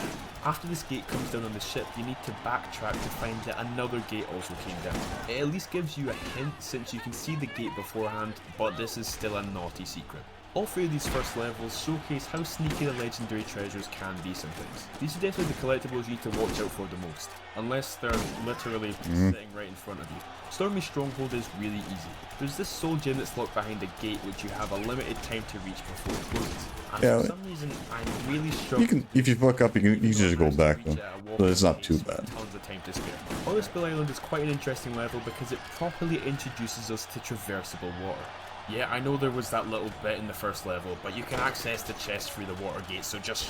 Both of the soul gems in this level are only accessible by scanners who can swim, fly, or float. But luckily there's a good chunk of them who can do... I mean, if you go get the chest, then you can't really get out of it without using a... One part of the level that's oh wait, no, I think the water, you can't walk on it, I think. Where did they go? Why did they make this? Did they want me to draw a map? Am I meant to be guessing? Because I'm guessing as hard as I can and it's not working. Honestly, this is a horrible gate. The second worst in the whole game. Just to make it worse, even if you find the hat, you're I never look for doing that fucking fire gate in the first water level. So annoying. This is so evil. Trust me, it's much... Always a little worried that I end up fucking missing one of the enemies, so I didn't take this one of the paths. Cove has some of the best hidden secrets so far, and for the first time, I actually missed something. But this is a great time to mention a neat little trick we can use in this situation. If you go through again and manage to find the collectible, you actually don't have to finish the level. As soon as you find the last collectible, just head back to the hub world and look at that. Very convenient. Of course, if you're feeling risky, you could also try and grab the collectible during your timed run. If you're using a moderately fast calendar and the collectible doesn't take long to reach, then this is definitely doable in most cases. Leviathan Lagoon went pretty smoothly, as is the case for every level so far. Don't expect some crazy twist or anything, this is a very easy game. But it does have a pretty fun secret, that being the Leviathan. It swallows you up if you stay in the water for too long, but this leads you to the legendary treasure hidden inside it. For some reason that isn't explained, the legendary treasure is only obtainable after the level's turret section. The treasure simply won't be there if you get swallowed before then. But fortunately, there is no limit to the amount of times you can get swallowed, so if you're into that kind of stuff, go for a good while, I thought you could access it by just getting eaten by the Leviathan, at least on Xbox version, but no, it's the same thing on the Wii as well. You can only get it after the third segment. I'll save those for later. This fight is not hard in the slightest, but while I'm here, I should mention that if you do die in any of these fights and you restart the level, it'll take you back to the beginning of the fight, rather than having to replay the entire chapter. This will be important later. Crystal Eye Castle. What to say about Crystal Eye Castle? It's there. This stupid Cyclops teddy that's hiding in a wheelbarrow. Like, what the hell are you doing in there? Seriously, tell me. Stone Town is probably my favourite level in this game. That has no relevance to the challenge, I just wanted to share. Anyway, we have some tricky collectibles to find, like this chest in the life gate, or the random ass lightning rod soul gem that's hiding in a tent. You know what, lightning rod kinda does look like he'd live in a tent. As for Treetop Terrace, there is literally not a single thing to mention about this level. Not that it's boring. It's also not easy one. Easy and short. It's solid. But at least this level has 2 achievements that give it a little bit more challenge. No, you'll have to. Yeah, I think it's you can't hit by the sawboards or whatever. We've gotten 3 stars on 11 of the 22 levels. Surely we've officially reached 50%. Why? Troll Warehouse is the second level where you can't collect everything in one go, and it's all because that's the annoying part about it. It's full of locked gates with limited keys available. There are 3 different collectibles in this gate. You know there's a whole level you can put these in, right? And no matter how optimal your route is, there are simply not enough keys to be able to grab the legendary treasure, the hat, and the chest in one run. But luckily I was able to get the chest on my timed run and still finish with a couple minutes to spare. New Factory is a level. Next up we have more monotonous bomb rolling battle. Okay. Even though I used this can to blow up a building, revealing the legendary treasure, it was only at the end of the level when I realised I never actually went to that area. Another level that Stealth have had to clean up in the time room. Crawling Catacombs is one of the hardest levels in the game in terms of collectibles, mainly because of its basic design. I don't know. It's actually not too bad if you know what you're doing. I wouldn't blame you for missing a thing or two. Luckily, because it's been such a pain in the past, I've subconsciously memorised this entire level, so no problem. I guess it's just because I've been playing this game so I've played that game so many goddamn times, I already know where everything is. Wait, which level he said? The first undead level. Oh right, yeah. Nope. It literally takes you forward 30 seconds to the level, and you get absolutely nothing for doing it. But that's not even the weird part, because if you take this bizarre shortcut, you'll probably say that like the actual first hard mission game is probably the last undead level. You had to deal with the fucking undead minions. Yeah, in the trophy. Then the Shadow Dukes. It's weird. It's the trophy too. But it's also kind of cool and funny. Obviously, we went from the normal way in the time run to the first star. The boss fight is hell. It's one of the hardest parts of the game. Not that that really means anything, but still. The undead minions are the most aggressive by far, and all 3 of them out at the same time can be a real pain, especially if you're not using a safe scavenger like Joba. Unfortunately, if you die and restart the boss fight, you still fail the no lives lost. Oh, yeah. Right, you have to go through the entire thing without getting hit by the lasers for the trophy. That's a little tricky. Because they're always random. That for a while longer. Vulcan Mine is up next, and before you I don't remember having too much trouble with that one. That was a long time ago though. So I got the trophy. Also the crystals, which are normally only broken with bombs or cannons. Prison Break can skip entire crystal block puzzles, which is an absolute godsend. They're not very fun. And Bash 2. Because of the rope challenges, the layout of this level is ingrained into my Bash, but I guess Prison Break does it better. I was surprised by this well-hidden chest next to the door, which I had no memory of at all, but that was the only thing that stuck out to me. So now it's left. Yeah, Bash does it good as well, but Prison Break does it better. I've not had to bring up the enemy goal at all so far, because it's easy. Just defeat every enemy you see, and as long as you... Except when the game just sometimes glitches on you. But this level being the cheeky chapter that is, only gives you the enemy goal if you stop and let the Lava King spawn imps for you to defeat. Maybe this wasn't intentional, but it's not cool, and the game never actually showing you what the enemy goal is doesn't help you really. Lava Lakes will, where half of the level is in Vulcan Mine instead of the Lava Lakes. This is one of the weakest levels in the game, but luckily I got everything first try, including the enemy goal, thank god. The boss definitely isn't easy, but it's cool area though, really like the last fire one. And now we've reached the home stretch. Only 3 more levels to go, starting with Quicksilver Hill. Now this level is the only one that faces us with a genuine issue. The enemy goal strikes again. Woken Mine was a little bit frustrating, but at least there were enemy spawners in that level. There are none of those here, so I ran out of ideas quite fast. It turns out that a lot of other people have had the same problem, and the solution they've come up with is a bit unorthodox. Essentially, we have to kill a bunch of children. Ooh. Time to kill the childs. It was worth it.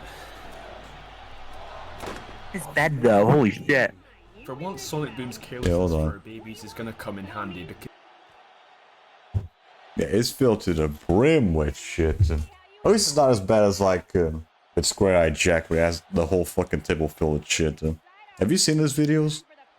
You meant in the game. For once, Sonic Boom's carelessness for our babies is... He also did reviews of the little fellas count when they die, and there are of all the games like a while ago. If they don't actually give you the number of enemies you're meant to kill, I suggest sacrificing a few of them every time you get into a big fight just to be safe. If you do this, you'll be good as gold. Or silver, I guess. I managed to get the enemy silver and finished by the time goal with only seconds to spare. Thank you, brave children. They'll sing songs about you when this is all over. Arcane Armory is next, and this level is a lot simpler than I remember. In fact, it literally only has 2 areas. We're already halfway through this shit. Taking up most of the level. Like, way too much of it. What the hell, it completely ruins the entire level. This is so boring. The last area is filled with collectibles, so make sure you explore it. Yeah, that's definitely like my least favorite level in the whole game, just because the third segment, really nothing happens in there. That can destroy rocks. And this is the only time the game uses these as an obstacle without being able to use the pickaxe. So anyways, we grab everything along with the Eternal Magic Source, and I couldn't believe it. For the first time in the entire game, I got all 3 stars on the level in one go. And I wasn't even speedrun that shit, dude. Now all that stands in our way from getting that sweet 100% save file is the final level. The Lair of Chaos isn't a very hard level. This would be anticlimactic, but Spyro's Adventure is the easiest game on the planet, so I guess it makes sense. Right, and that ends also with dealing with the worst version of the Lair of Chaos. Just, I hate the fucking soul-ass elevators they have to use. You have to play twice to get every collectible, if it weren't for the fact that using a second player allows you to grab both rewards. Not that it really matters though, since we'll be going through again for the time zone anyway. So after some trivial combat, it is finally time for chaos. The main idea of this boss is combining all of the minions and elemental attacks that we've dealt with in the past and putting them all together. Sometimes the combinations are super easy, but a lot of the time it can be overwhelming, especially if also, there's a trophy for doing this with one character. I always did this shit with Spyro. Obnoxiously long it takes. On my first run of the level, this final boss took me 20 minutes to beat. I am not even kidding. Really? What? Dodging the same attack patterns over and over, or I guess. the same Hydra animation again and again. I think I also remember using some magic stuff on him. No, actually no. I probably just use like a fully upgraded Spyro when doing the final bosses. But on my time run with Stealth Elf, I remembered I have Stealth Elf. With all the stat boosts from heroic challenges, plus some cute bunny ears that make her even more powerful, I absolutely breezed through the fight with no deaths and it only taking 8 minutes this time. Imagine using the most powerful and broken scanner in the entire game and it still takes 8 minutes. Well, that's step 1 officially complete. All 3 stars in all 22 levels, and look at that beautiful save file. 100. Of course, we aren't done. There's still some extra achievements to get. We obviously still have 4 expansion pack levels to beat. These aren't the same as the main levels with the same 3-star system and list of things to do and collect, so let's get straight into it, starting with the Empire of Ice. This level really happened with me in Pirate Seed, with who I used stealth. They'll have some sort of annoying content added in which makes them bearably slow to play through. Empire of Ice has the infamous wall boss fight, Dragon's Peak has the dragon sections, and worst of all is Pirate Seas, which is not only filled with horrible memory games which you're forced to play and take absolutely ages, but also a stupid pirate ship section which is boring as hell. Darklight Crypt is the one exception, but it also has a 3-minute unskippable cutscene. Yeah, I hate the beginning of Darklight Crypt because you cannot fucking skip that shit, the beginning part. It's so annoying. Not sure if this is another glitch or if I just missed enemies somewhere, so I just killed some more children and that was that. When it isn't boring me to death with its awful filler content. Pirate Seas is actually a pretty cool level with a nice little town to explore. There's a soul gem hiding over here, a random turret section which awards you with the legendary treasure, and a chest and hat for bouncing over here. It took me a couple tries to master. There's also a chest in the water, which was a pleasant surprise. It's a simple concept, but I really do like the water mechanics in this game, and it sucks it didn't bring it back in the future. Darklight Crypt is a long ass level. I mean, the time goal is 17 minutes, that says it all. But it's not actually very challenging. The one secret that might catch you off is the hat that becomes available only after defeating the boss at the end. Wait, a hat that isn't in a gate? Wait, it's only just registering in my brain that all 4 of these levels have this. Did they just give up with the elemental gates for these last 4 hats? I guess. It saves me time, so I won't complain for too long. Lastly, we have Dragon's Peak, the best of the 4 by a decent amount. On my first playthrough, I missed the legendary treasure and I didn't reach the enemy goal. Now, I'm 99% certain that the enemy goal isn't bugged, and I only failed it because the secret area I missed, which is probably the most ridiculously well hidden thing in the game by the way, features some enemies. But because I'm too lazy to play the level and go through all the secret areas again, I just farmed a bunch of chompers at the beginning of the level. Out of the way, out of the way. The There we last go. level completed with 3 stars. We are done. Boom, all 78 chests, 26 story scrolls, 26 legendary treasures, 32 soul gems, and 45 hats acquired, bumping our total stars up to 78. Now there's only really 2 things left for us to do here, accolades and winged sapphires. The accolades are basically Right, and also getting a 1 win in PvP, I think, for the trophy. The 19 accolades in this game are pretty straightforward, and I've grouped them into a few different types for maximum simplicity. We have the first row of accolades that you achieve by increasing your collection, eventually requiring all 32 Sparrows Adventure Scoundrels. Fortunately, if you don't have all 32 of the original cast, Series 2s, Series 3s, Light Cores, Eon's Elites, any version of that character will work. The portal as if it were Series 1. The only exception is the revamps and superchargers. Yeah, those fuckers don't work because they're completely different characters. If it gets that desperate. If you're still out of luck, however, the vast majority of this roster are pretty easy to find and cheap to buy nowadays, especially Except for Whamshell. you've had over the years. And maybe Camel. I always like the later ones. The annoying thing that I had to deal with was that you have to take Every other character might be pretty cheap to get. Game or console. You can only take ownership manually, and I had to do this with every single one of them. This is also required to unlock every Scalen's Hero challenge, just in case you've been wondering all this time. But after all that's done, you'll get the first row of accolades, and also a nice full table of all our characters, which also shows you what scanners you have the soul gems for, which is also pretty handy. The next 8 accolades are given to you for collecting every story scroll, chest, soul gem, and hat in the game, which is nice because we've obviously already done this, no extra work needed. And if you were wondering, yes, this includes all the thingamabobs from the expansion pack levels. So if you want these accolades, then you can't ignore these levels, as painfully mediocre as they are overall. The next accolade is for completing every heroic challenge as 1 Scander, which we did at the beginning. And lastly, we get 2 accolades for beating every level with 3 stars, and to finish it off, a big fat accolade for getting every other accolade in the game. Hell yeah. A big fat accolade for getting Wait, it bugged out on you? Hello? Where's my big fat accolade? Well, I guess this is a pretty redundant piece of thing anyway. As you can see, I have every accolade. I don't need your approval. It bugged out on them. This is what the list of accolades should actually look like. As you can see, this is taken from the Wii version because it's just better. I hate you, Box. Last thing to go are the Winged Sapphire. Fuck you, Box X. That are all scattered across the hub world, and they are definitely the best hidden collectibles in the game. Well, most of them. You can only access certain Winged Sapphires when you beat certain levels, but after beating the game, you'll definitely have access to all 10. Okay, if you haven't got all 10 of them, here's your chance to boot up the game and try and grab them all before I tell you where they all are. Here we go. Yeah, they're easy enough. Fine. There's one beside Persephone, one at the beach, one next to the train tracks, one of those rocks. Yeah, it could also say when they spawn. You get one for blowing this wall up and blowing this hole up. You also get one all the way up here. Because you can't get them all in one go. You have to wait. You have to progress more into the game. Get all of them. And all the Winged Sapphires grabbed. So all that's left now is step 3. But just before we move on, there's one more thing I wanted to investigate, and it's to do with the hats. Now the game tells us that we've collected every hat once we get this accolade, but if we look at the hat selection menu, we are clearly still missing 4 of them. You see, for whatever reason, the Xbox 360, PlayStation 3, Wii, PC, and 3DS versions of Sparrow's Adventure each have one unique hat that can't be collected in the other versions. Ah, interesting. Get all these hats because while I have the 3DS and I didn't know that. I don't have the PC version different. I don't even have a PlayStation 3 to begin Hat with. exclusive. So you can get all of these hats in the other console games exclusive regardless hat. of which version you're Interesting. playing. So let's fast forward time to when I get all the hats in Giants, equip the 4 hats that I'm missing, and go back to the present and place all the scanners down. So I did that, and it didn't work. I placed them all down and even made sure I had ownership of them all in case that did anything, but alas, these 4 hats remain hidden on the menu. I'm gonna simply put this on the game being buggy. Not only only did exclusive hats show up in this version of the game, but in the other versions you can transfer. Bugs out nowadays? But no, not for me. Not if XSpec has anything to say about it, and they do. Really, I'm not too bothered by it though. I know that they should be there. I've done everything I can. And as unsatisfying and horrible to look at as it is, I still think I've done a good job with the game so far, and hopefully we can keep that going with step 3.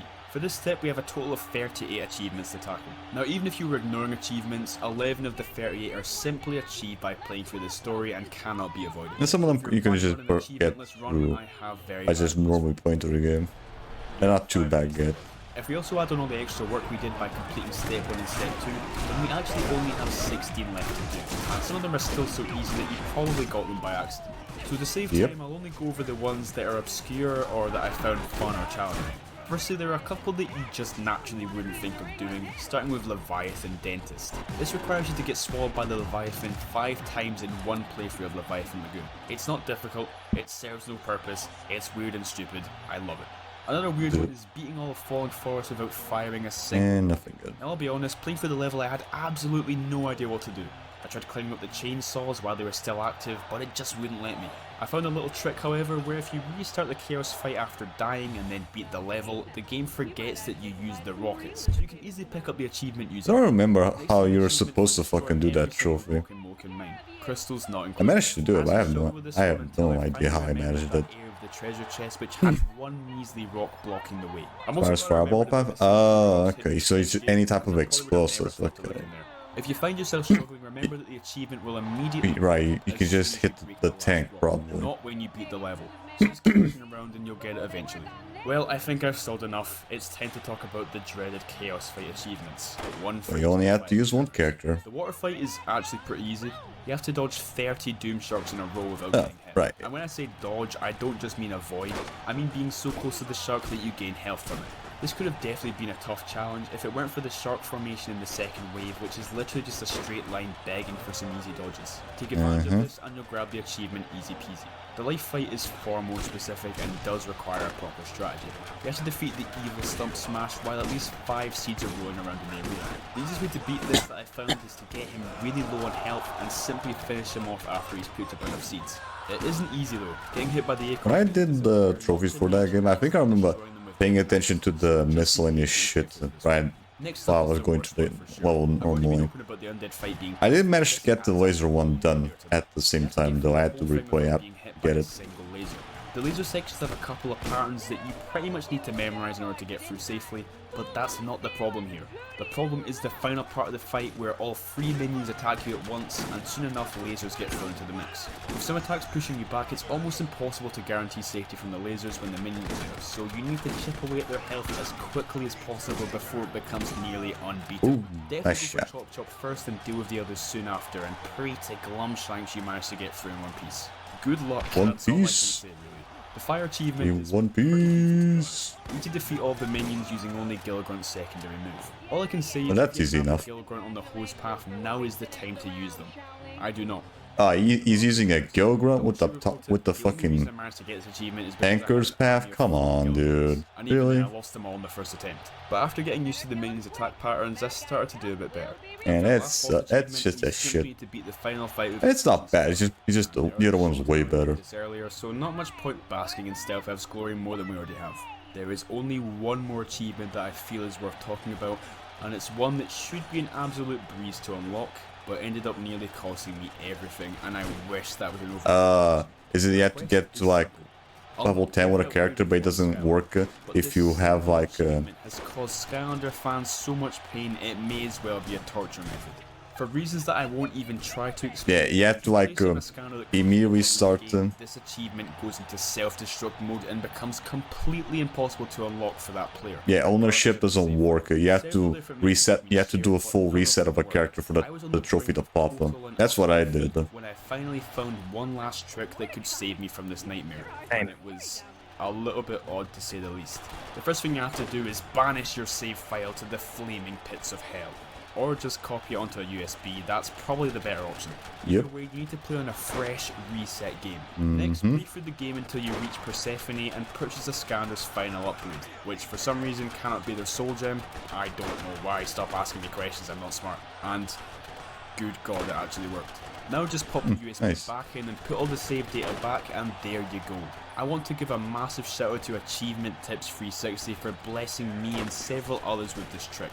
Even though they probably won't see this because they haven't posted the video in over a decade, but that's not my problem. Okay, everything I can possibly do in this game has been done, and overall this is only scratching the surface of Yeah, it sucks today. There's no platinum or anything similar to that in Xbox. And while some of the achievements were annoying, You don't get like a exclusive trophy for getting all of them. it was It kind of sucked, but whatever. simplicity made it stress-free for the most part. Let's waste no more time and really start the challenge with Scalender's Giants. There we go, Giants. It's going to be a massive step up in difficulty for a few reasons. Firstly, with more Definitely with Nightmare mode. designs, the collectibles are hidden way better than Sparrow's Adventure, and there are also more things to collect in general. Also, despite having less levels, there is much more content to complete, including arena battles, more heroic challenges, more accolades, and the Sky Stone. He's playing us on Xbox. Okay. That's probably why the game looks a little bit different. That is the Nightmare mode, which is of course the bonus difficulty unlocked after you beat the game, which increases enemy health, damage, and aggressiveness in general. And we have to 100% complete the game on this difficulty. The only reason we have to do this is because of one pathetic hat. For beating Giants and the trophy, we get a hat and an achievement. Now the achievement is no problem. If it was just an achievement, we could 100% the game on one of the other difficulties and then play through Nightmare mode on a separate save file. But no, the hat you get for beating Nightmare mode specifically cannot be transferred over to your normal save file. If you wear the hat and then switch over to a different save file, the hat will be on the Scalender's head, but it won't appear in your hat collection. So for that, we have to do all of this already challenging stuff on the Nightmare mode that caused me the most deaths out of I got fucking cornered, damn it. Yippee! To get an 100% save file, you still only have to get 3 stars on every level, and the 3 stars remain pretty much the same. There's still the time goal, enemy goal, no deaths goal, and so on. But for the collectibles, we have some changes. Each level now has a winged sapphire instead of being exclusive to the hub world. Despite that, there are still some lying around the Dreadyacht too, but we'll talk about those later. The legendary treasures are back, but now they are ship parts which you can use to customize the Dreadyacht. I always thought this was a really cool feature. And a collectible that's new to Giants is the Lucky Wheels. These can be put into a machine to give your Scalender's certain buffs, like more damage or increased XP gain. There's one in each level and they come in 4 different types, but the only wheels that I feel are essential are the ones that increase the amount of money you collect, because heads up, we're going to be spending so much money. The red ones are also very helpful. I prefer pulling the red ones, but the wolf is good enough too. More to do this time. The accolades have returned with 20 Because not only do they increase critical hit, but they also give you extra elemental damage outside of elemental zones. Might struggle with. We also have 21 different arena challenges to tackle, and 8 charms, 85 hats, and 80 sky stones to collect. And of course we'll have the achievements to do in step 3. But with all that covered, let's get started. Of course, the first thing to do is beat the game to unlock Nightmare mode in the first place. And I just blazed for everything on easy mode with stealth elf, nothing to talk about there. Now the actual challenge begins. Time of the Giants is our intro level, and its main purpose is to showcase all the cool things that the Giants can do. This includes picking up and throwing boulders or other obstacles, smashing through the ground to reveal secrets, breaking walls that normally require a bomb, and lastly, completing feats of strength scattered throughout the game. Now with that stuff aside, I did not expect it to be such a brutal hidden collectible in the first level, but the Lucky Wheel is ridiculously cryptic. The cycle repeats itself, I suppose. You need to lift this boulder to go through this little passage to re-enter the Chompy Pit, but then you have to do that again and beat the Chompy Pit for a 3rd time. I guess there is a little bit of a hint with the Chompy being on top of the cliff, but yeah, besides that, it is very cryptic to figure out. Then also the story scroll that kind of hints that it's headed to. There is really no possible way that you could figure this out just by playing through the game, unless you read the story scroll in the next level. A really cool detail of the story scrolls in Giants is that each one gives you a hint to a secret in a different level, but I was definitely too dumb to even realise this when I was a kid. I probably couldn't even read by then. Well, after we grabbed this lucky wheel, there was nothing left to stop us, and the time run was a breeze. So, I got my first 3-star level. Now we move on to Junkyard Isles. My main advice for this level, and for all levels I guess, is to check around the edges for secret drops. These happen quite frequently, and I very nearly missed both of the elemental gates because of this. But just when I thought I'd gotten through all the level's tricks, it turns out that there's a Locotron wheel hidden in this windmill that I did not find. But because the wheel's at the very end of the level, and it doesn't take long to get, I just grabbed it on my time run. On the topic of missing collectibles, just like in Sparrow's Adventure, as soon as you collect something, it's automatically ticked off the list, meaning we actually don't have to beat the rest of the level past that point. But it's definitely still best to try and be as thorough as possible on your first run to save you the time. How could I forget that we also get reunited with Auric in this level, everyone's favourite monocle wearing NPC. I can't really think of any other. If you're not a Spyro fan. But you get You'll find Auric in his little corner of the Dread Yacht where you can buy sky stones, hats and other weird trinkets from him. From now on you'll also find him hidden in every level where he'll have exclusive items for you to This buy. just because our Giants is really fucking dark on Xbox. We have access to the heroic challenges. And yes, just like last time, there's an accolade for beating 32 like the single Skylander. That's kind of dumb, since we've already completed the 32 challenges from the first game of Star. So as soon as we take ownership over, we immediately like the darkers are way darker compared to PS3, or just probably just my capture card that shows the game a little better. I don't know. older heroic challenges with the Series 2 Skylanders. But the contrast, yeah, there we go. The contrast is so awful. To unlock the challenge, and it's obvious which one makes more sense. Unless you actually want to buy all 24 reposes, which I'm guessing you don't. So yeah, we don't have to do any of the 18 new challenges. But I'll do the 18 new challenges anyway. Yes, you heard me right. 18 new ones. Sounds weird considering there's 16 new characters in Giants, and it is. For some reason, Cinder and Zook have new challenges in this game, and I don't really know why. Also, I'm 99% sure that Chop Chop has a different one too, but it doesn't count for maybe it's just because some of the challenges don't translate well into Giants with the Giant characters. Either that or it's just they didn't have the appropriate enemies in Giant's engine. Gameplay feels much more varied, which is a big plus. And of course, just like before, each challenge gives you a small stat boost, and with all 50 done, my stealth elf is officially named Steroid Elf. The amount of damage this green specimen does is actually terrifying. Rumbletown is up, and on Nightmare mode you'll immediately notice this game is not messing around. Something that always annoyed me is that this level has 2 life gates. What makes this even more unnecessary is that the first life gate is half the size of the whole level. You'll find a good few of these big elemental gates in the game, and of course with their size they're stuffed full of collectibles. Simply put, if you come out of one of these with just a hat, you've definitely done something wrong. Also, always wait for an ambush to trigger, and just pray that it isn't too difficult, because these range from totally manageable to basically impossible on Nightmare mode. But we got through the gate with at least we got the challenge done for Right Rider. The level we talked to Auric, who sells us our first charm. There are 8 of these to collect, and each one gives you a different helpful power-up.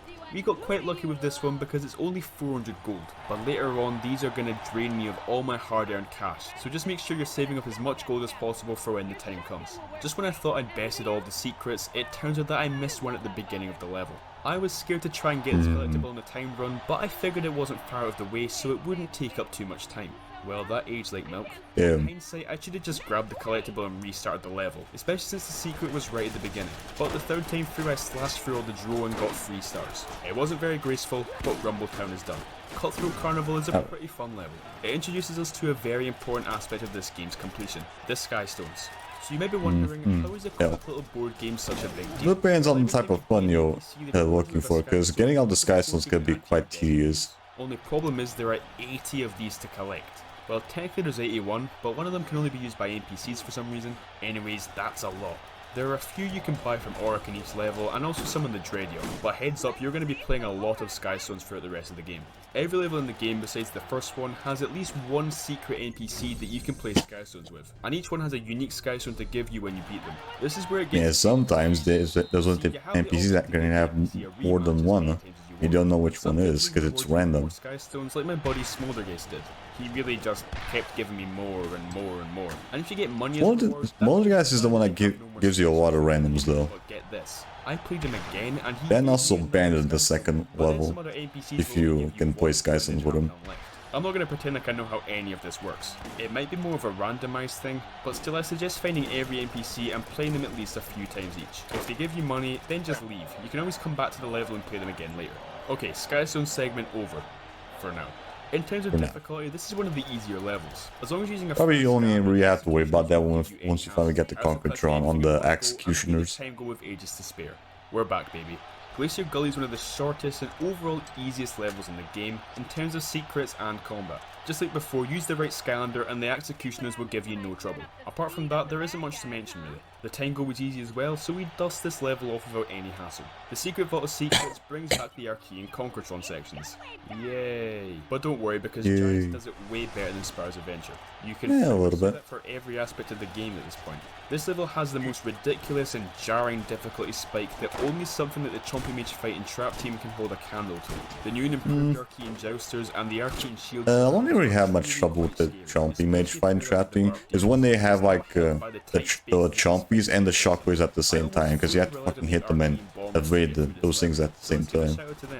They're better at defeating enemies than I could ever be. But never mind that, because now we're in Wellican Village. Everyone's favourite slightly creepy level with puppets and ghost children. There's a couple of secrets to look out for, specifically this boulder which reveals a secret hole when picked up. Luckily I found everything first go, and chomping meat didn't pose much of a threat either. Hang on, this is going way too well, something's not right. Oh, there we go, that's better. The enemy goal is officially Yeah, you need to get the extra enemy goal from like the chompies during the chomp mage fight. During the boss fight, which of course isn't a problem. And I'd also like to thank Giants for actually telling us what the enemy goal is. It's honestly pretty stupid that it wasn't like this from the start. Trollholm security is already quite a scary level, but add on this god-awful Gilgrunt ambush and death is almost guaranteed. So after beating the level with a couple of casualties, we head back in.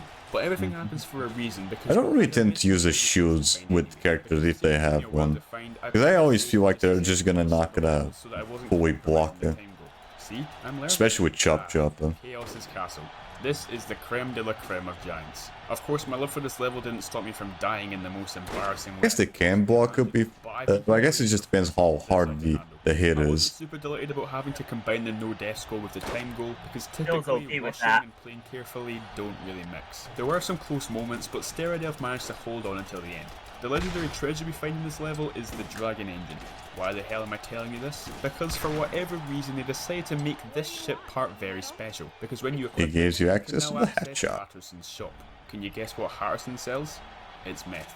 Bizarre method of finding nice. We're gonna need every single hat this guy sells us, and my god, this must be what real life is like. I love being broke, I love Hatterson, and I love paying 2,500 gold for a hat I'm never gonna wear. Aerial Attack has some pretty brutal fights, and I lost a ton of scanners on my collection run. Surely we'll have no trouble using Steroid Elf. Steroid Elf. Anyways, this level has 2 elemental gates, and both of them feature not 1, not 2, not 3, but 4 collectibles each. The gates are more of a level than the actual level is, and I mean it. This level is a total nothing burger with only a couple of secret areas that aren't. Yeah, the level takes way longer if you're doing the fucking elemental zones. You immediately jump onto this platform and move up to the next area.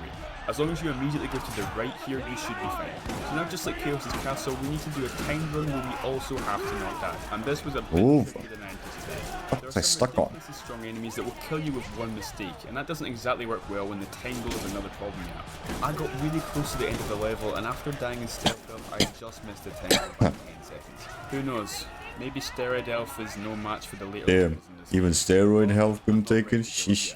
I swapped out my lucky wheels to power and health, put on a good hat, and went back in for attempt 2, and thankfully this time I got through much faster with less struggle, especially since I realised the final fight ends as soon as you destroy the cannon, so a lot of the enemies can just be avoided. Drillex's big rig is up. But you're just not getting the enemy goal. I love the theme and the unique level design and the secrets, which are hidden pretty well, but obviously nothing I can't handle. Near the end of the level I found Auric, and he had a charm which increases damage to large enemies, which will be extremely helpful for future levels. Only problem is it costs 25,000 gold.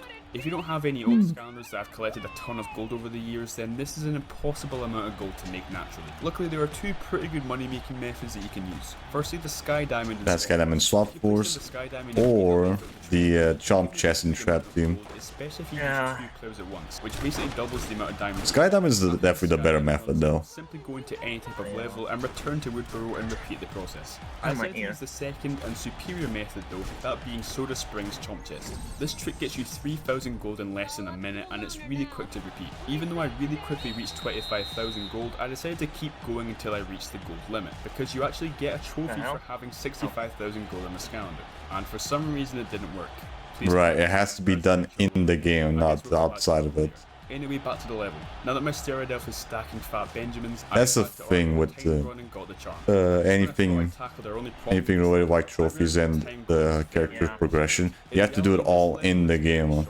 It's actually Drillex himself that takes up most of your time. You do like one thing outside of it and then come back, the trophy's not going to work. Along with the first 2 phases of Drillex, but I think she might be holding us back on the final phase. Because Drobot is able to damage the drill parts while avoiding the lasers, I decided to give him a go. And it worked. I played pretty much flawlessly with Stealth Elf, which gave me plenty of time to finish Drillex off with Drobot. I'm very glad this plan worked, because if it didn't, I would have absolutely no clue what to do. Moken Mountain is pretty easy. The secrets aren't blatantly obvious, but if you check every nook and cranny, you shouldn't have too much of a problem. The soul gem at the end is pretty unfair unless you already know what you're supposed to do, which will be to push this block down with you. But apart from that, just survive the Bladesboro spam and you're finished. Now all that's left to do is the timed run, and since I've already found every collectible, I should be able to speed through this just fine.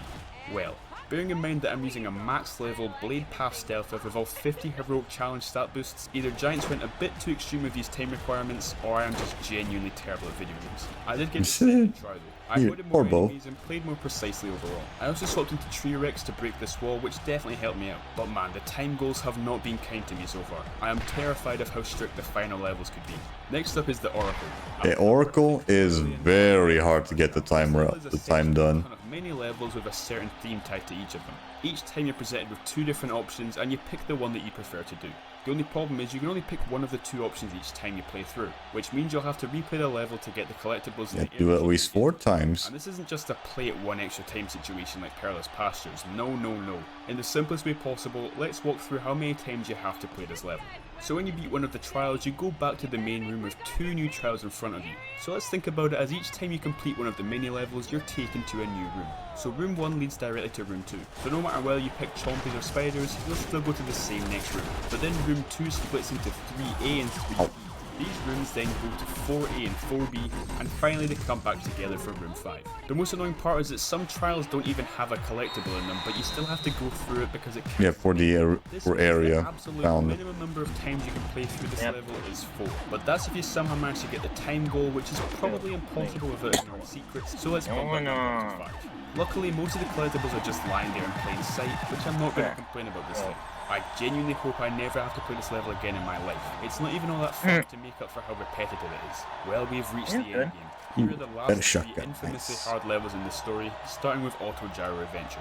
A good chunk of the level takes place in this Archean jet with various landing spots to stop at, find secrets, solve puzzles, get killed, etc. Some of these landing spots are required to get through the level, but a few of them are optional and contain a lot of the level's collectibles, so make sure you don't miss any of them. The ones that you can land on have a glowing effect, which makes them easier to spot. I wish we are doing this a lot faster compared to the other one. Who has a very, very important charm for us that increases damage against Archean enemies. This one is a must-have, and for some reason is a third of the price of the charm in Drelix's big rig. Well anyways, the only issues I have with this level were of course beating the level in time, and also not dying. This is what I'm up against. After my first timed run attempt, I realised how difficult it would be to try and beat the time goal whilst also being extra careful not to die. So I finally have to introduce the no deaths run so that I can actually take my time in big fights. It was also during this no deaths run that I realised how many enemies can just be avoided. So with this new valuable knowledge, along with some patience, and maybe a tiny bit of luck, I got through the whole level with only steroid health. And after a couple of attempts, I beat the time goal as well.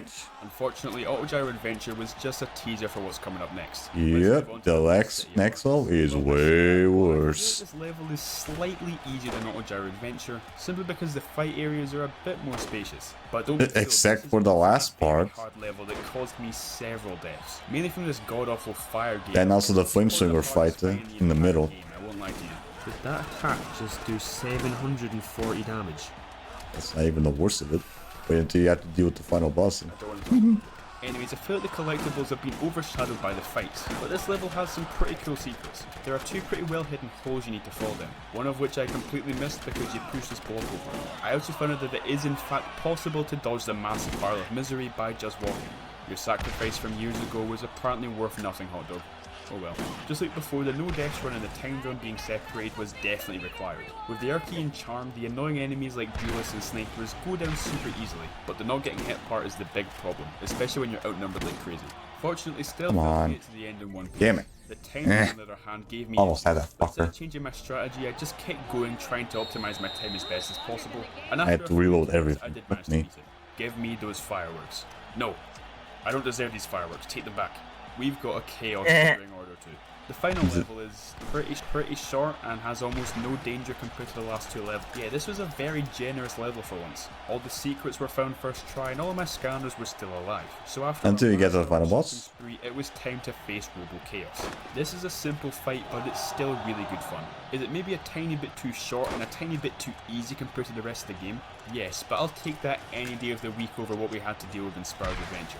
I did end up dying, but that's because I was prioritizing the enemies over Chaos himself. life. I learned that if you focus on damage and chaos and simply avoid the enemies, then you'll get through the fight even faster and without as much hassle. So just like that, Steroid Elf has single-handedly destroyed Scalander's Giants. Good job, mate.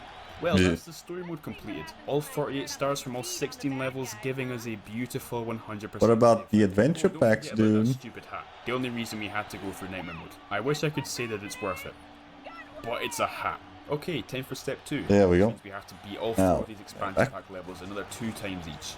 Great. The levels are practically identical to last time, and if you don't remember, except some stuff like slightly different for the Giants. To play them all again twice is not exactly what I was hoping for. I decided to just blaze through them all with Steroid Elf, and can you blame me? Of course you can.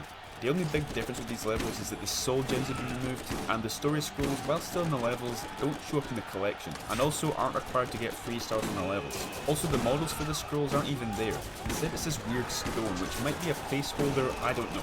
Either way, it's weird and they have no value. There also aren't any Locotron wheels or legendary treasures, which means the only things we have to find are the hats and the treasure chests. Obviously, I've been through these already, so getting everything wasn't difficult. I was extremely disappointed to see that they hadn't replaced the card matching minigame with Sky Stones in Pirate Seas. A massively wasted opportunity. But apart from that, there's nothing else to say. Okay, now we're done with the levels, so on to the It would be cool if they replace it with Skystone stuff.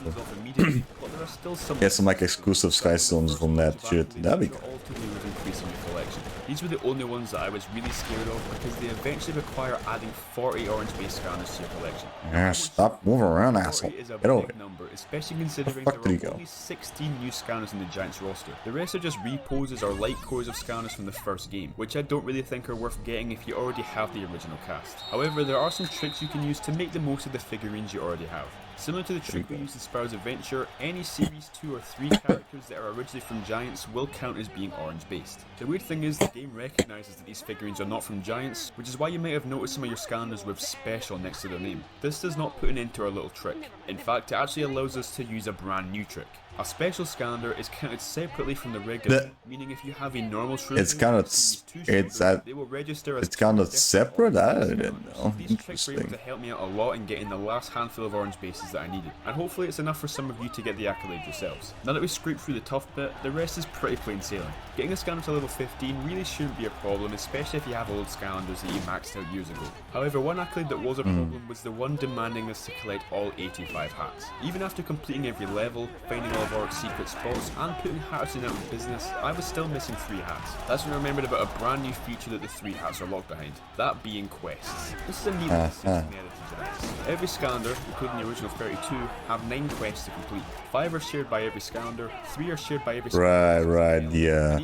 The bronze, silver, and gold hats, or whatever. When you complete a certain number of quests, your scanner will rank up, which doesn't change anything, but it gives them cool little symbols beside their names. Now, it would be pretty ridiculous and pointless for me to complete all 9 quests for all 48 Scalanders, but we do in fact need to get all 9 quests on at least one Scalander, because each time you rank up, you unlock a new bronze, silver, and finally gold hat. Plus, some of these quests are just stupid, so I think fully completing them for one Scalander does the job fine. Steroid Elf seems like the best candidate due to the ridiculous amount of time I've spent playing. This meant that a good few of the quests... Although you also have to do PvP with that.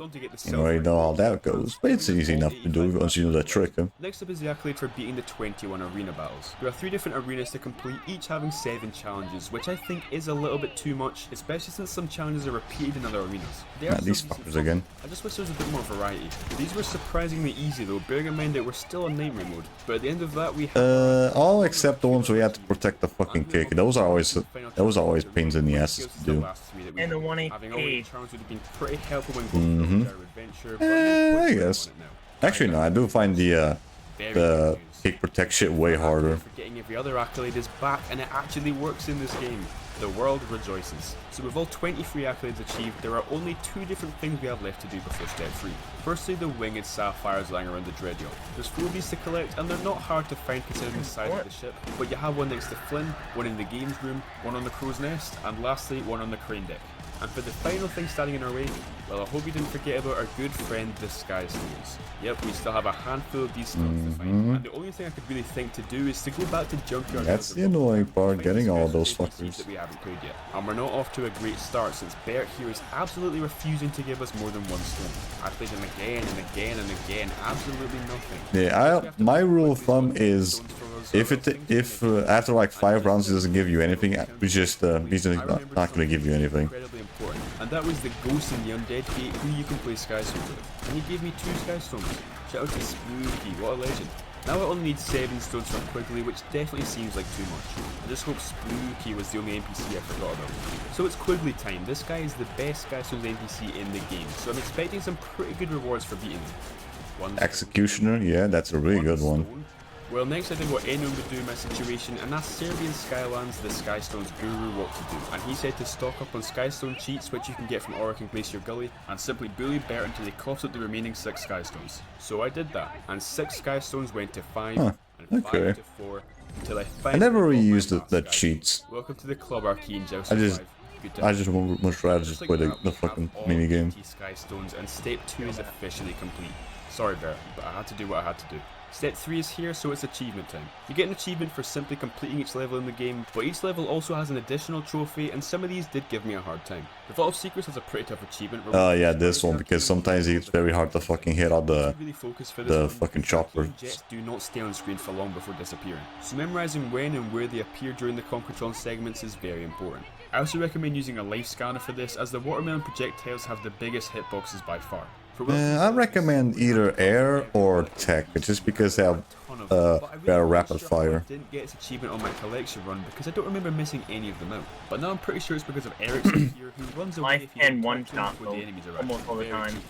Auto Gyro Adventures achievement requires you to grab all 16 speed boosts during the jet sections. It may take a few tries to memorize where the speed boosts are placed, but bear in mind how many times I had to replay this level during step 1. So I got all the practice that I needed. Remember how I somehow wasn't awarded the trophy for having the maximum amount of gold on one scanner? Well, I realised that you have to reach 65,000 gold while playing Giants. You can't just put a scanner into the game that yep, that's what I figured. Gold. Just from playing the rest of the game, Stereodeath was already really close to the max amount of gold, and ironically the totally unwanted gold that I got from playing Skystones was actually what earned me the last amount of money I needed to get this achievement. And that was our 45th and final achievement, completely completing Scander's Giants. You know, while the game itself took a massive step up in difficulty, that was only really in step 1. Everything else was pretty much just as simple as Sparrow's Adventure, which I was very surprised by. Plus, we got everything this time because Giants on the Xbox 360 actually works properly. 3 cheers for Giants. Hell yeah. Now on to Swap Force. Where you can't even get all the trophies. Swap Force time. I won't lie, I'm feeling pretty good about this one. After all, it is known to be my favourite. Punk shot, nice. Whether that is still true nowadays, I'm honestly not sure, especially after how much fun I had completing Giants. Swap Force is pretty easy though, even on Nightmare mode. Whether this is truly my favourite or not. Even though the leap from Giants to Swap Force is a huge one, our structure is still the same. It does take longer though, that's the thing. 19 levels, including the 2 expansion packs. Now I know there's only 14 levels in Swap Force, but strangely the 5 big bosses of the game have their own 3 stars, so technically they're considered as unique chapters, so that gives us a target of 57 stars. The 3-star system has stayed pretty similar. We have the objective star, nothing different there, but as I mentioned back in Sparrow's Adventure, they changed the completion star to the Dare star, bravo. It is just the same star with a different name though, because we still have the classics like the enemy goal and the no lives lost requirement, but no time goal for this one. Wow, that's actually... Yeah, that's for later. Thank you, Swap Force. You know, as long as there isn't a side mode which is just a replacement for the time goal. That right? And lastly, the collection star has all the collectibles we know and love, so nothing to mention there. However, something we need to talk about are the swap zones. There are 3 of these to complete in each level, and they can only be accessed with the bottom halves of certain swappers. Once you beat one of these swap zones, you're rewarded with a hat box. But these aren't your average hat boxes, oh no. These hat boxes aren't really hat boxes because there's now 4 different collectibles you can find in them, and that goes for the hat boxes in the elemental gates too.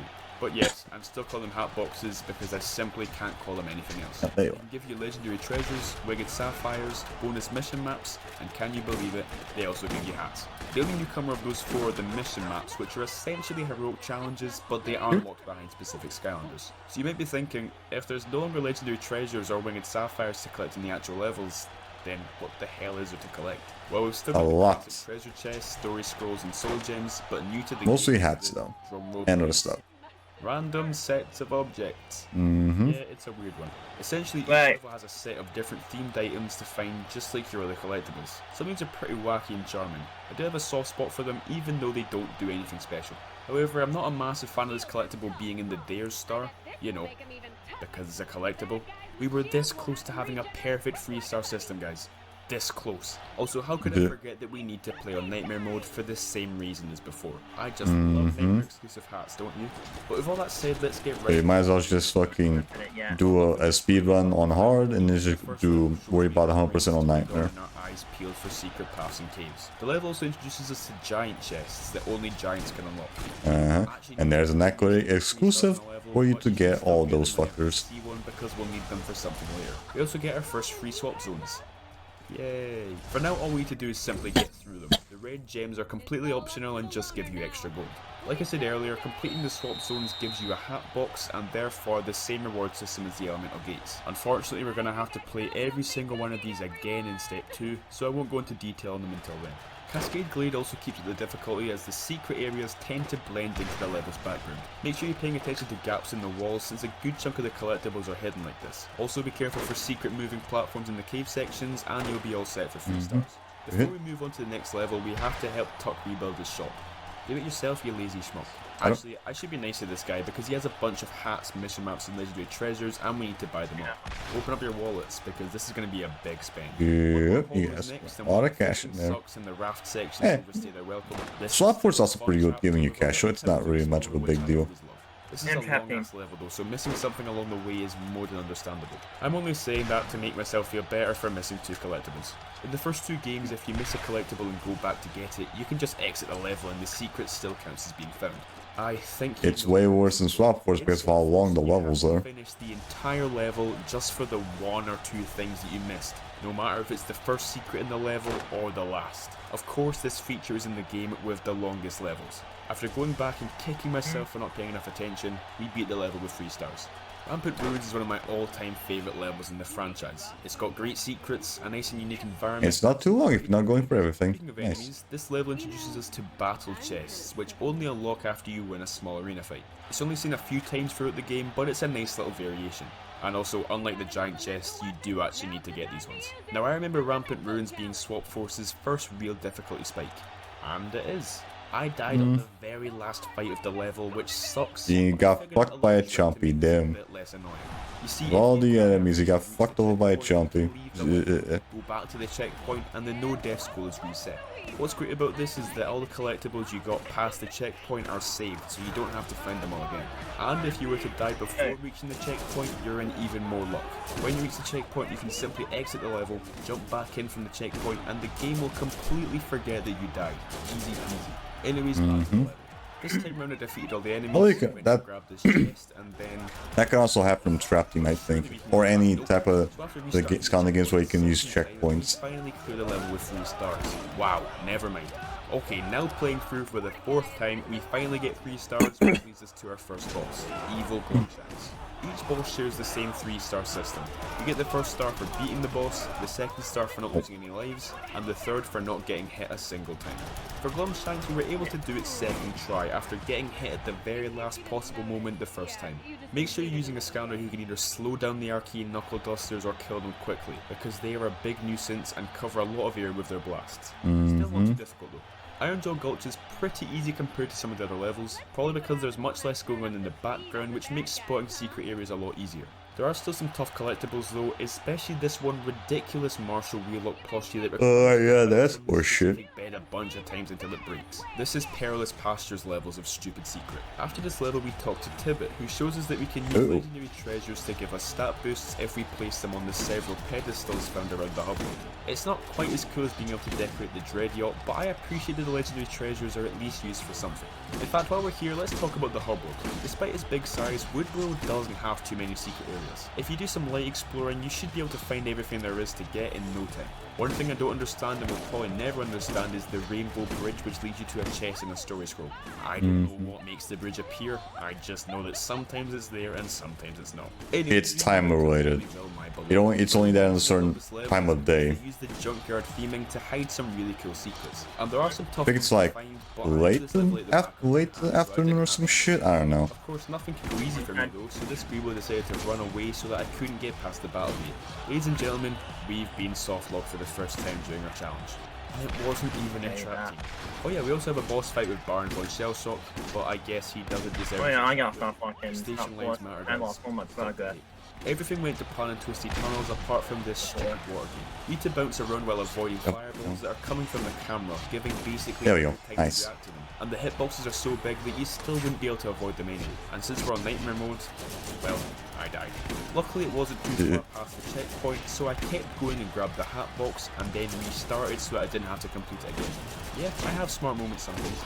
Other than that, I'll spare you the miserably mediocre details of this boring level. Now we face the Fire Viper, which is one of the hardest bosses to not get hit on. This is because these fireballs my favorite one. halfway into the fight, the screen is not big enough to know where all of them are. Pretty easy fight, not gonna lie. After years of using Spy Shift, I realized that I was If you're neglecting careful the ball enough. quite a bit. But now it has its time to shine. The rise of Rise. Because Rise can move around in the air avoiding the fireballs, it was pretty much yeah, that and Rubber Rouser can also do almost the same thing if you dig it. But Spy Rise was still a huge help, especially against the Fire Gear Golems at the end. The problem with Rubber Rouser is that he can't move at all. Yeah, he can move, but it's very, very slow. Lost some good troops to it in the past. I wisely chose to use Rubble Shift for decent health and also extra lives, and somehow I made it through with barely a scratch. I don't know what to tell you, the game cut me some slack for once. There was also this area that makes you defeat a group of enemies within a time limit, and if you don't kill them all fast enough, you will never be able to get the story scroll and will legit have to restart the level. The worst part is it is right before the checkpoint and you can't go back to retry it, so they knew what they were doing. Make sure you have a strong scanner for this bit. Well, that brings us save file to 50%. Damn, I was way off this time. Yeah, using fucking Crash's profile thing. Nice. Yeah. Good pace for such a long game. Here is Winter Keep. You know your level is boring when there's less to talk about than goddamn twisty tunnels. The only thing this level really did was annoy me when I got to the end and I was missing a single mitten. Not even a pair. By this point, it was really tiresome to have to restart levels for a single thing I was missing. I totally respect the secrets being difficult in this game, but not when it forces me to play through 15 to 20 minutes of a level I just did. And this is with Spy Shift as well, one of the strongest and fastest combos in the game. But I sucked it up eventually and headed back in for this stupid handsock. Even though Frostfest Mountains is the darkest level in the game, I didn't have any issues with finding secrets. Along with three-fourths in. As many of those as I can get for this challenge. A good few of the collectibles are found in the 2 villages where you have to play mini games together. Almost done with this I can shit. imagine some people not enjoying these, but they were quite refreshing for me and didn't overstay their welcome. At the end of the level awaits Mesmerelda, who really isn't that hard. Even during the final phase with a ton of stuff going on. The only really hard part is at the end of the final wave, and there's like a lot of shit going on. I think the trick though is just if you just sit to the left, you're probably gonna like evade a lot of shit. Just staying in the corners on the sides of the arena. Not only does Phantasm Forest have some of the toughest battles in the whole game, but also some of the tougher secrets, especially the ones that blend in like Cascade Glade. It has not 1, not 2, but 3 turret sections.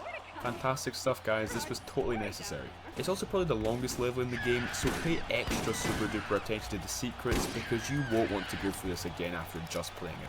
Well, that brings us to the final level, Chaos's Fortress, and I was in the zone. I got through all the countless enemies with no deaths and finished the level with everything done in one go. So now all we're left with is the final 2 bosses, starting with Chaos's mum. Now I knew not dying would be too much of an issue, but Yo, mo. be a real endurance test with how damn long this boss is. It is essentially an evilized enemy gauntlet, and it is pretty tough with the amount of things going on at once. Just when I was about to reach for Spy Shift, I thought to myself, am I bored? So to prove that I'm not relying on one broken combo, I'm using a different broken combo this time. Doom is probably the most underrated top half in the entire game. His shield can protect him from virtually Yeah, Doomstone was pretty busted with a shield. block attacks from above him. I chose a skill path. Make sense. As long as you keep the shield up and facing the right way, you are practically untouchable. And as I said before, Rise deserves some more of the spotlight. Yeah, I really like playing Doomstone when in Swap Wars. I just really like you like blocking shit. It really wasn't. Super satisfying. Game-breaking cheese. It still felt like something could go sideways at any moment, and a lot of times it did. But I learned how to keep cool and which enemies to target first to make it as manageable as possible, and eventually I got to the end completely hitless. But just when you think you can catch your breath, we have super evil Chaos to deal with. And while Chaos's mum is the longer fight, this one is more difficult by a country mile. It's only this hard because of the... Definitely my least favorite fight in the whole series though. It's just the big ass Mook Rush. It's really easy, only having a few shockwaves to jump over. But the next section has you in a small area with mega tough gear golems. I will admit, if I wasn't using Spy Rise, I would have no idea how to beat this without getting hit. It is honestly ridiculous. Well, a new addition to this game is the ability to lower the difficulty on a Nightmare Mode save file. But no, we are doing this the real way. Even if you could probably have it on easy mode until the very end of the boss and just switch back to Nightmare Mode. I don't think that counts like the accolades or whatever. Yeah, you can't really do that. Still too late to give up. Well, the first section's in the green. I thought they would cut me some slack. At least a little. I think I tried it once in a while ago. I think it was either the Wii version or the PS3 version. It just didn't work. Hanging on in this fight with the second ability. Once again, what the hell are you meant to do here? This was very difficult, especially the arcane rip rotors with absolutely insane hitboxes. The worst part is how long it takes to get back to where you were after restarting, which made it more of a mental battle than anything else. This took me hours, like several hours, and those were some of the worst hours of my life. Even though I lost time and time again, I was edging closer to victory with each attempt, until finally I reached the last section of the fight. Okay, it's finally over. And after all that agony, we get a shitty hat. Huh, it's actually pretty cool. Before properly moving on to step 2, it's probably best that we get 3 stars in the 2 expansion pack levels, starting with one of my personal favourites, Tower of Time. This is another of the longest levels in this game. It actually might be longer than Phantasm Forest, but don't quote me on that. Now, I'm a big fan of this. Honestly, I think that I find the cheaper accounts a lot better. Just because I much prefer like the art style of the level. Almost opposite to Tower of Time. Then I think it's like a lot shorter.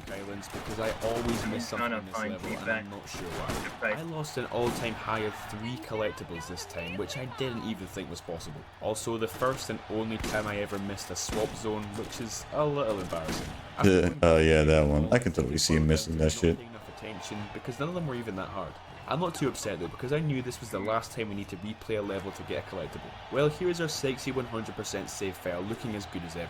Okay, that's step 1 fully completed, and just so you know, we're about to step into a new dimension of painful, repetitive post-game content. And all I can say is the time trials, the score attack, the arena stuff, the swap zone challenges, entire menu of stuff. And bear in mind that we've only done one of the bonus missions, the extra accolade. Yeah, there's a lot of shit to do in Swap Force. The swap zones, then the arena battles, then time attack and score mode, and then the bonus mission maps. After that, well, let's not think about it yet.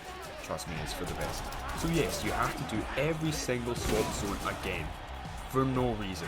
The game knows for a fact that I've completed every swap zone already, because you can only unlock these repeated ones by beating the swap zones in each level.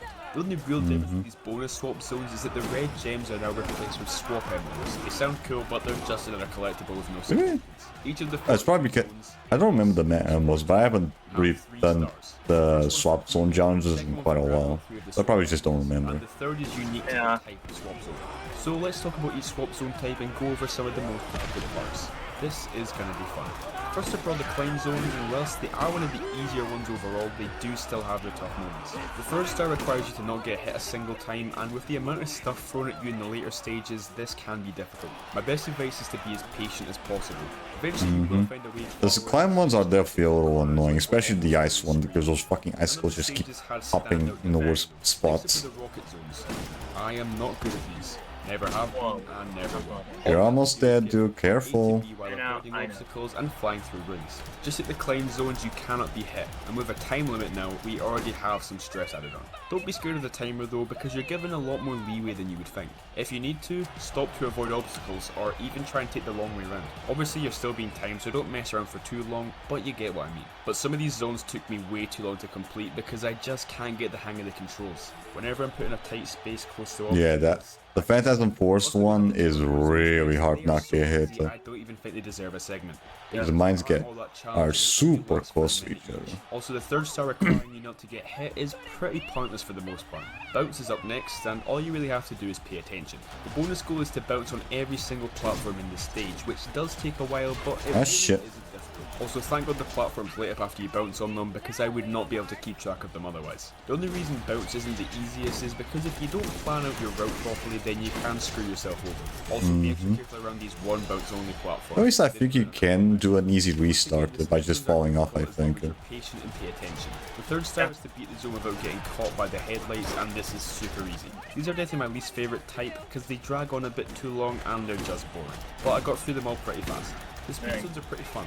You need to race across a track in a certain time limit. Speed ones are probably my favorite out of the whole game. Time limit, which can be achieved by avoiding obstacles and spamming the hell out of the boost button. These are pretty difficult to 3-star on your first attempt because you need to memorize the movement of the obstacles and the emblems. Especially since the dog bit you? slow you down so much that one mistake will force you to restart. Luckily, as the name would imply, these are pretty quick to get through, so retry as much as you need.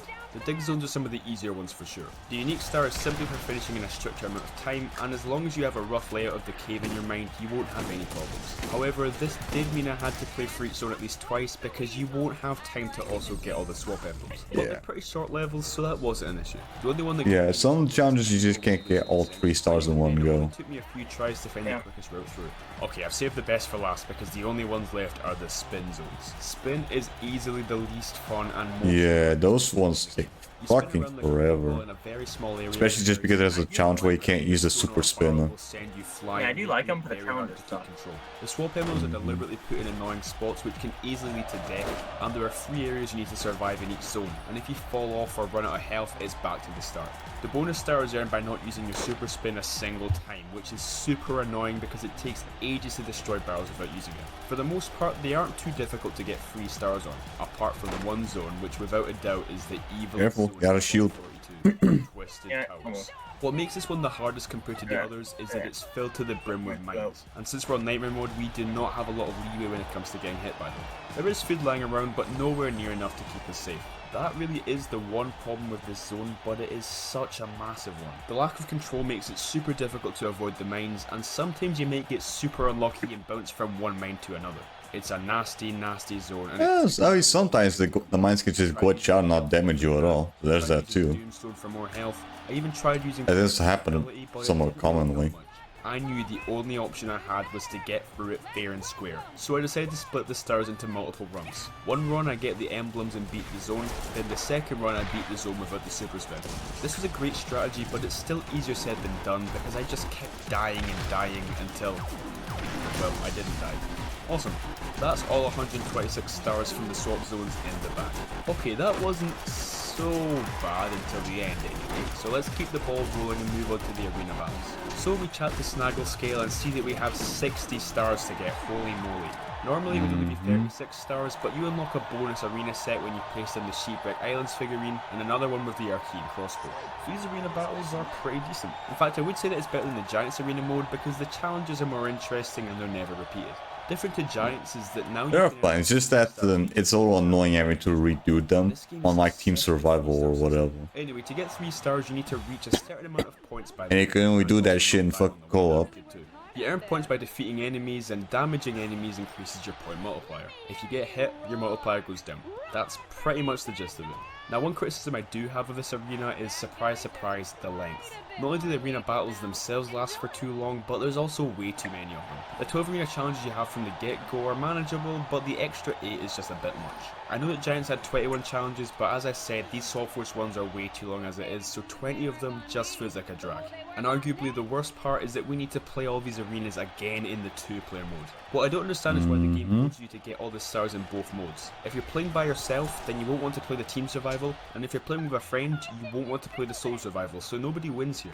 But don't worry if you don't have somebody to play with. You can just do it solo and let the second player die. You can just get the third star pretty easily still. This challenge where you have to defend the fruit is impossible without the second player helping. I must have tried 5 or 6 times. You could definitely use like magnet charging combination with boom jet, and that's what I did. None of the other ones give me hassle though, so there we have it, all 120 stars in the arena mode. Something else to mention is that completing each of these challenges awards you with a charm. I always forget that this game has charms, probably because they are way lamer than the ones in Giants. These ones just give you a stat boost like the legendary treasures. A lot of the charms in Giants gave you specific and interesting advantages. These ones are just boring, but it's nothing to collect, and I like collecting things. Scroll mode is next, and it is the most boring, uninteresting thing I've ever had to do.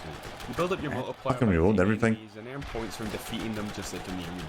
On top of that, you get points for collecting coins, and you can get multiplier bonuses in secret areas. But that's not enough to stop this from feeling like playing through the exact same levels again.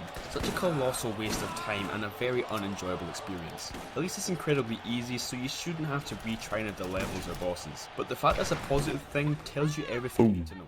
Of course, I like this game. How the fuck did I actually get a headshot with a rocket launcher? What the hell? Period of time. Score mode just feels like a slap in the face. And if that wasn't bad enough, we have to play through each level and boss again for the time attack mode.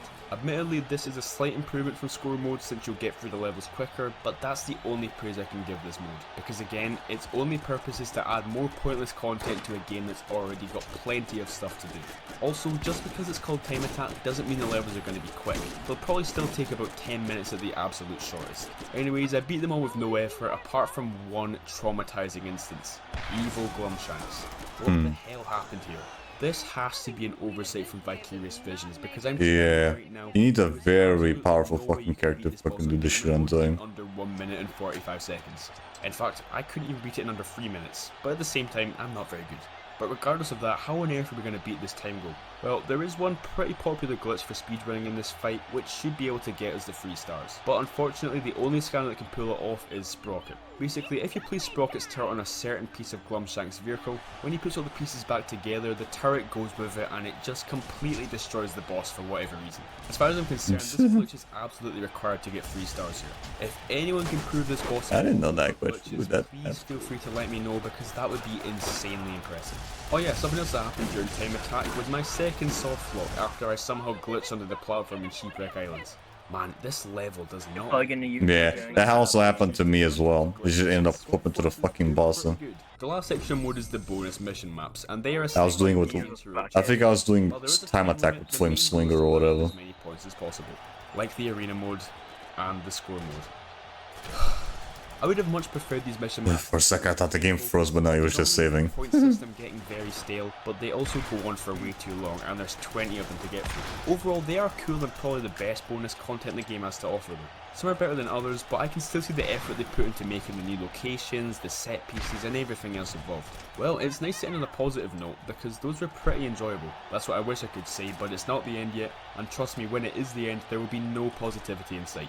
Let's not hold any punches here, this game has not been the most enjoyable to fully complete so far. So much of it has felt like soulless filler, which only big Swap Force fans will be able to sit through. But what if I told you it gets worse? Because we haven't gotten onto the most egregious part of this game's 100% completion. Something so bad, it makes me say with absolute certainty that Swap Force is the worst game to 100% complete in the history of video games.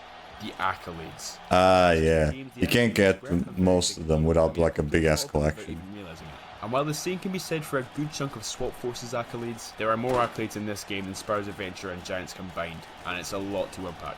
So the rest of the game now boils down to achieving all of them, and heads up, none of it is going to be fun.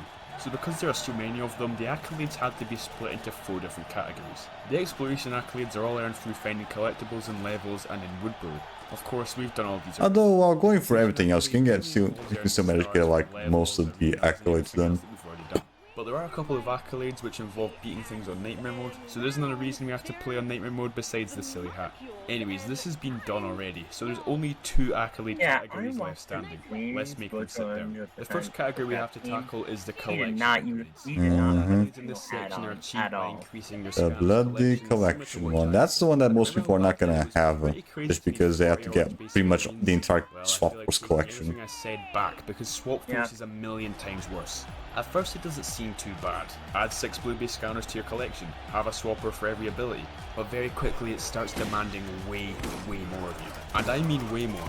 The accolades start requiring every swapper, every giant, every magic item. Yeah, the worst is having to do all swap combinations. That is fucking tedious as shit. I already did that. Series 3 and Series 2 scanners from Swap Force, and all 24 of these. I even did it on stream as well. That's not even it, because you also need a sidekick, but it has to be one from the first 2 games. The minis from Trap Team do the exact same thing as the sidekicks in Swap Force, but for some reason they just don't count. Just to add on top of everything, if you have a variant of a repose, for example Legendary Series 2 Slam Bam, then it does not count as a repose. What? And yes, this example is taken from reality. I actually had to buy the regular Series 2 Slam Bam, but to be honest, on top of everything else we need to buy, it's like a grain of sand, so who cares? Jesus H. Christ.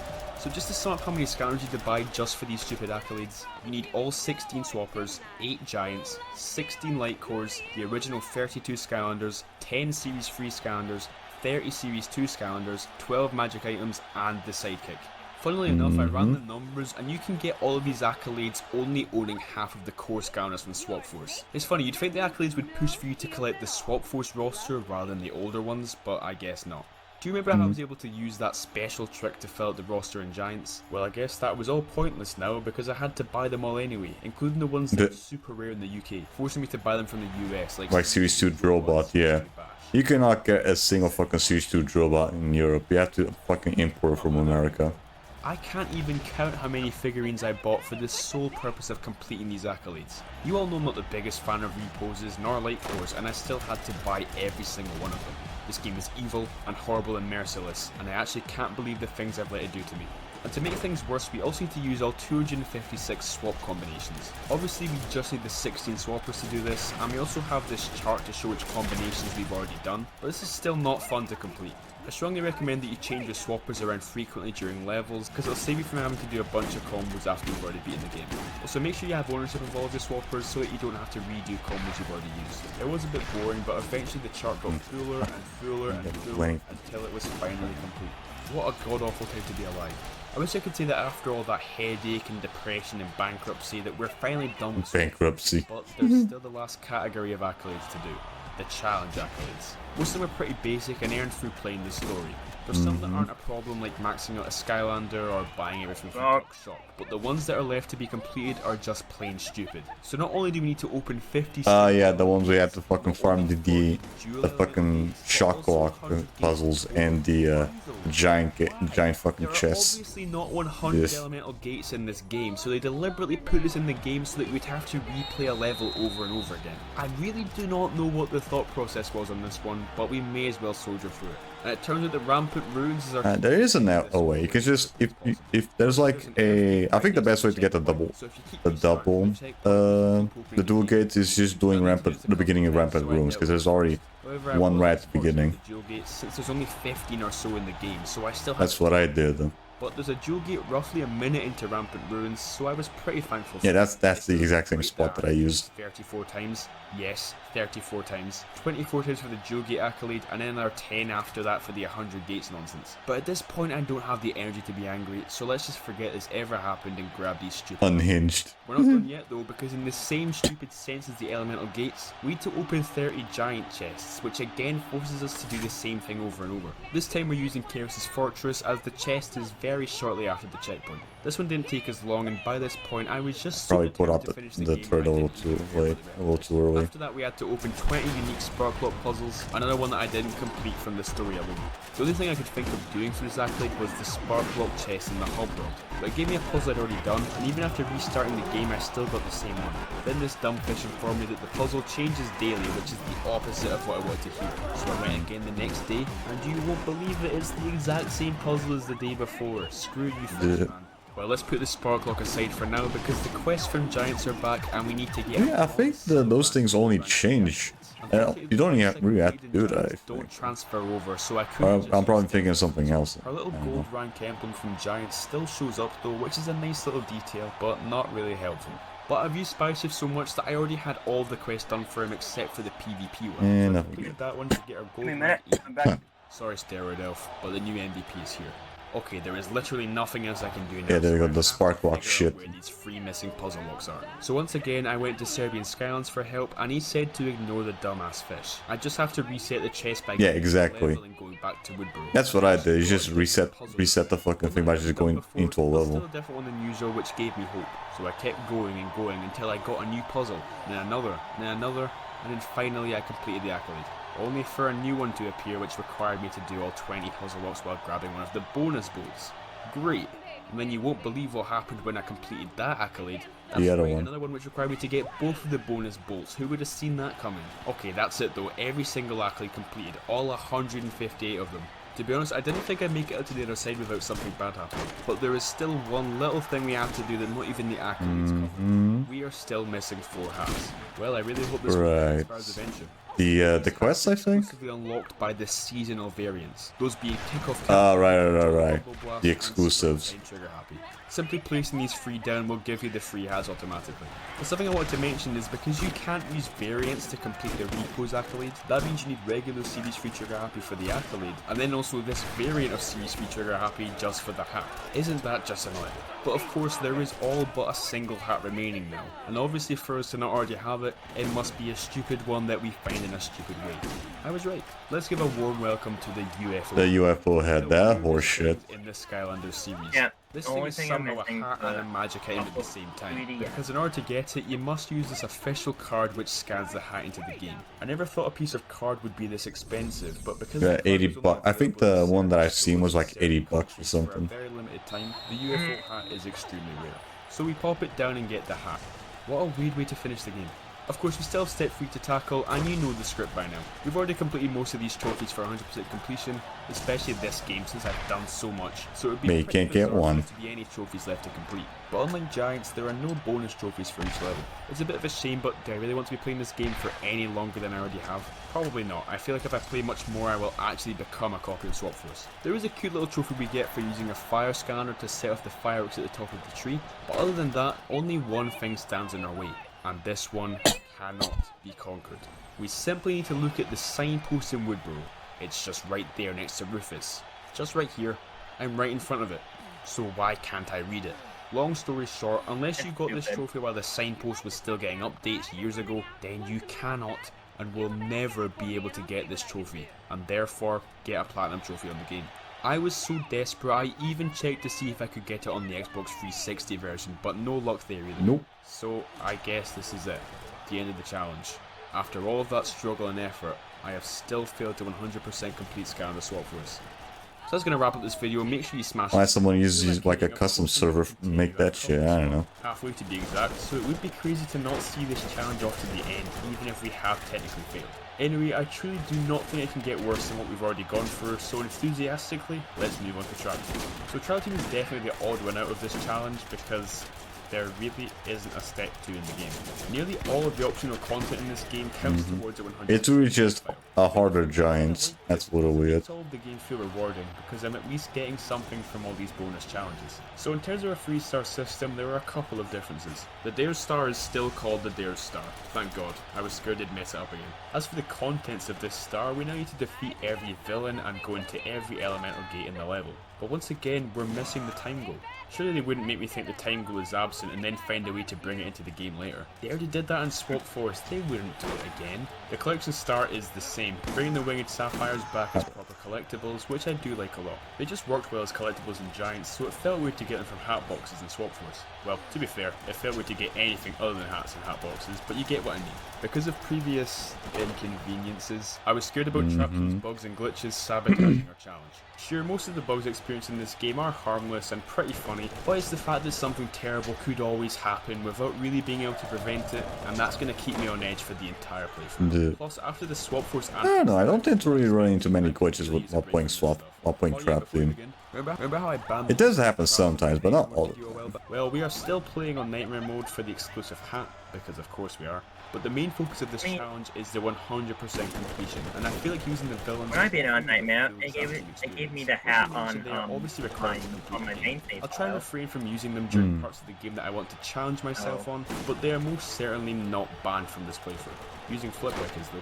So this brings us up first, and I have to say, Trap Team is he hates Flipwreck with the secret areas. The area underneath the Soda River is pretty tricky, but my god, I forgot about that. He hates Flipwreck. Unless you already knew. Why? They even called it the so special about him. Spot in case you didn't realize already. He said he's just the first level, we're introduced to the main mechanics of the game, like the new Trap Team. I haven't really played the characters. I don't have an opinion. Any old Skylanders or any of the Trap Team cores to open these games. I think that's one of Crash the Skylanders' his favorite character or whatever.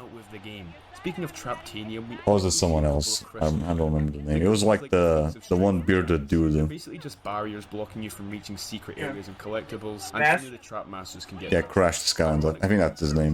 Breaking the crystal in this area makes the fight he likes Flipwreck, I think. The enemy goal by the end of the level. Yeah. What a ripoff. We also find our first villain stash, which you guessed it, are chests that can only be opened by villains. Unlike the giant chests in Swap Force, these actually do count as treasure chests, so you do need to open them. And I tried to trap Sheep Creek, but the trap didn't work, so I literally don't have any villains to use. Good start. So I had to play for again. but I had to go back to get the enemy goal anyway, so whatever. It's also a great opportunity to mention that we're back to not having to finish a level when replaying to pick up a missed collectible. Not that it would be a huge problem anyway, since Trap Team has fairly short levels, but I'm still grateful. Just like that, we have 3 stars on our first level. Yeah, most of the time. Trap Team can also still be pretty long. But now we get to check out the hub world, and there isn't a lot to do at the moment. We can talk to Auric and buy some stuff from him, including a storm hat for 25,000 gold. Jesus, man, we just God damn, another fucking grenade. don't have that kind of money. We also have the villain vault in the middle of the academy, which you can use to change which villains in your trap. And lastly, there's a special hat box that we get every time we increase our Quartermaster rank. These give you a ton of different rewards, and heads up, we can reach rank 40, so we'll have a lot of these to open by the end. Back to the story, No All Islands is pretty straightforward. It gives us our very first villain quest though, and there's definitely some things to go over here. So each villain has a villain quest, which is essentially a way for the villain to make up for the evil things they've done in the past. Some of these quests have you doing lame reverses of heroic challenges, while other ones simply require you to talk to the NPC, and that's the quest finished. Wow, that's all weak. The fucking ones where you just have to talk to them. That's all. I just prefer when it's just an actual quest. I'm not a really big fan of this. Even though some of them look pretty cool, a lot of them don't, and I wish you could change them back to their original look. You don't need to do these villain quests to get without resetting the traps, a good handful of the quests reward you with hidden areas or collectibles, which you can only do in a certain way, I think. In terms of everything else, this level doesn't have anything to talk like about. unofficial way. There's a life gate in it, which is a very cool throwback to Fallen Forest. I remember that like it was just an hour ago. Chompy Mountain is a very awesome level with some cool secrets to it. You have this well that you can blow up to reveal a nice little cave, a wall you can blow up to encounter the terrifying broccoli guy, and even Chill Bill's villain quest. Wait, who's Chill Bill?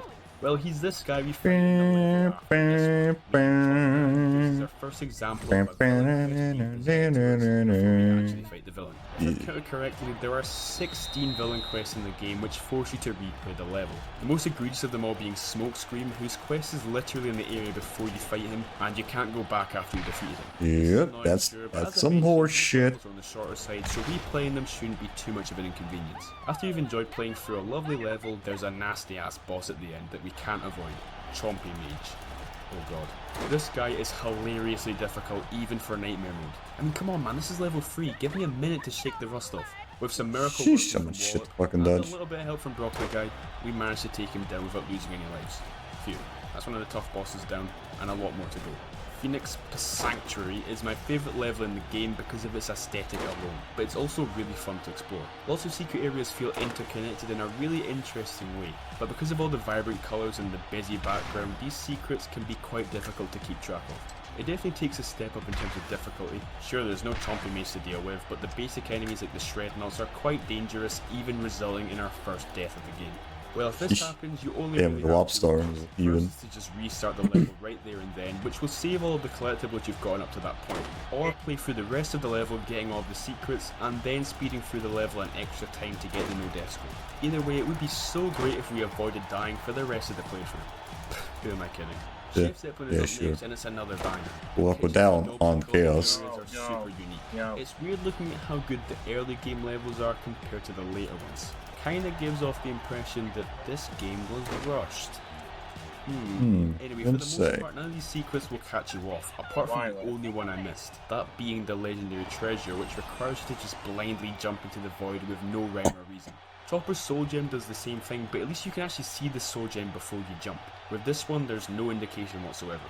Also, shout out to the Winged Sapphire, because for literal years I couldn't find it no matter how hard I tried.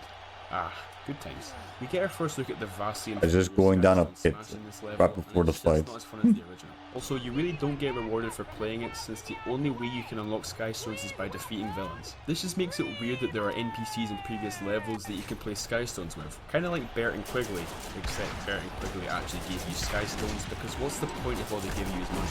Well anyway, now we have to go up against our next brutally difficult boss fight, that being Chef Pepperjack. Now I like to think that I'm pretty good against this guy. I mean, I've played this boss countless times on Nightmare mode. No, Pepperjack can be quite bullshit as well, because he fills the whole fucking screen with lava. Apart from some moments that feel luck-based, it is all dependent on your skill and timing. Never mind, it's all luck-based, it's stupid and unfair. After losing Snapshot, we finish him off with Wallop and get used to seeing this guy when dealing with the big bosses, because I've been relying on him for years now. Something worth mentioning is that we encounter a bit of an inconvenience in this level. The fucking coffee flower upgrade for him. Chompy Teenage and broccoli guy. both have their place in this level. And the problem is we can only bring one life villain into a level at a time. This is the only, only benefit of having multiple traps of the same element. But do you want to know how many other times this 3 more fucking rounds left. None. This is the only time. And it's not even a big problem, especially because we need to replay the level anyway for the no lives lost goal. So I just swapped to broccoli guy and got it done with. Speaking of no lives lost, we did manage to beat it this time. Admittedly with a little help from Chef Pepperjack, but if you want to see me suffer these boss fights without using any villains, I have a whole video for that. Rainfish Riviera is next, and there isn't much to go over on this one. Apart from reminding you all that it is your duty to drop mags in the water at least one time. But hey, 5 times wouldn't hurt either. Do be on the lookout for drop-offs on edges because there's a few areas like this to find. Other than that, easy peasy. Monster Marsh and Telescope Towers are low-key 2 of the hardest levels in the game because of these annoying monster enemies. Specifically the Ukos and the Snozzles. Yes, I've remembered their names out of pure hatred. Also, I-5 is ridiculously hard if you're using the wrong Yep. Like seriously, use a fast I-5 can be really annoying to deal with. Which was a relief. But I played if you have like a very slow character. I finished the level with only 1 pathetic star. This is definitely my worst performance in the challenge so far. Not only did I miss 3 collectibles, but also 3 areas, which is pretty crazy. To be fair, this level has some pretty tough secrets. My mind was just too busy dealing with the difficult fights to miss. I replayed the level and I found the missing areas and chests, but the hat was still nowhere to be found. And then I realised it was locked behind Fisticuff's villain quest, so I wouldn't be able to get it until a few levels later. It's kind of weird to be moving on from a level without getting 3 stars on it, but I have no choice. Not only is Telescope Towers just as difficult as Monster Marsh, but there's also some nasty secrets in this one. I have like one more once you defeat the Meow, which you have to backtrack to reach, and there's this really hidden drop-off near the end of the level which I didn't know existed until very recently. I did manage to get every collectible first try though, apart from the story scroll, which annoyingly isn't even one of the hard secrets in the level. In terms of the fights, it's hard to say whether not finding a problem. Monster Marsh or not, but I did die in this one unfortunately. It really doesn't feel like we get a break from these tough bosses because now we need to fight the Dreamcatcher, who is probably... And Dreamcatcher is probably the easiest one. Yeah, I'm just messing. This is very much a moment to catch our breath because you could probably beat this boss in your sleep. If you play it out level on the Wii, it's gonna cost the you story 20 scroll, minutes. so back in Evo for 3 stars. It was close, but we did manage to beat Dreamcatcher again without dying. I honestly don't know how I got so lucky twice in a row, but that's Telescope Towers finished. I feel like we fall into a bit of a mushy middle patch after this level, starting with Mystic Mill, which is quite frankly a boring, forgettable level. Something that is interesting about this level is Shrednot's villain quest. This allows him to destroy all the wooden barricades seen throughout the level, which leads you to a lot of secret areas. On the topic of secrets, because this level's on the shorter side, they just decided to cram a bunch of collectibles into these Traptanium bridge areas, and can I just say, I'm getting a little bit sick of being forced to use Trap Masters 24/7. The saddest part is that as a whole, I think the I mean, you can use swords, she is pretty busted. But I'm never able to use them for more than a couple minutes at a time. And sure, this isn't the first time that a Scanner's game has these kind of obstacles, but in Giants they were spread out and nowhere near as frequent, which gave you a chance to play as the other Skylanders. And even the same can be said for Swap Force. As I digress, we get Mystic Mill out of the way. The Secret Sewers isn't a bad level, but there really isn't a lot going on. There's a decent secret here and there, but apart from that, the only thing I was interested in was capturing Fisticuffs so I could go back to Monster Marsh. I did die during the final arena fight. I mean, you gotta remember, we are on Nightmare mode. So after my second try, I got 3 stars on this level, and then went back to get 3 stars on Monster Marsh 2. Willican Workshop is next, and I really did forget how tough these levels get. The Willican Bombers and the Spinny fellas are really difficult to get past when you put them in tight spaces or on these conveyor belts. What I'm trying to say is I died and don't make fun of me. Because I was only about halfway through the level when it happened, I decided to just restart the thing and go back through. So after getting back on track with... well look, it was time for our next Doom Raider. To be honest, I wasn't scared to fight Dr. Crankcase for a couple of reasons. Firstly, he just isn't as hard as Chompy Major or Jack because there isn't a ton of things to focus on at once. Secondly, his goo barrels can give you food, so as long as you let the barrels into the goo, you have a pretty steady food supply. And lastly, the idiot can... yeah, Crankcase can be very hard to avoid at the last part. I'm glad I beat him with no deaths. That could have been embarrassing. Yes, I can beat a Doom Raider without dying, but not a wooden fidget spinner. Leave me alone. But it turns out that we missed an area which has Dreamcatcher's villain quest in it. On that topic, if you're ever wondering where a villain quest is, just look at the wanted poster in the hub world. It shows you which level every villain's quest is in, and the ones with completed villain quests get a golden border. Time Town is probably the last really good level in the main story.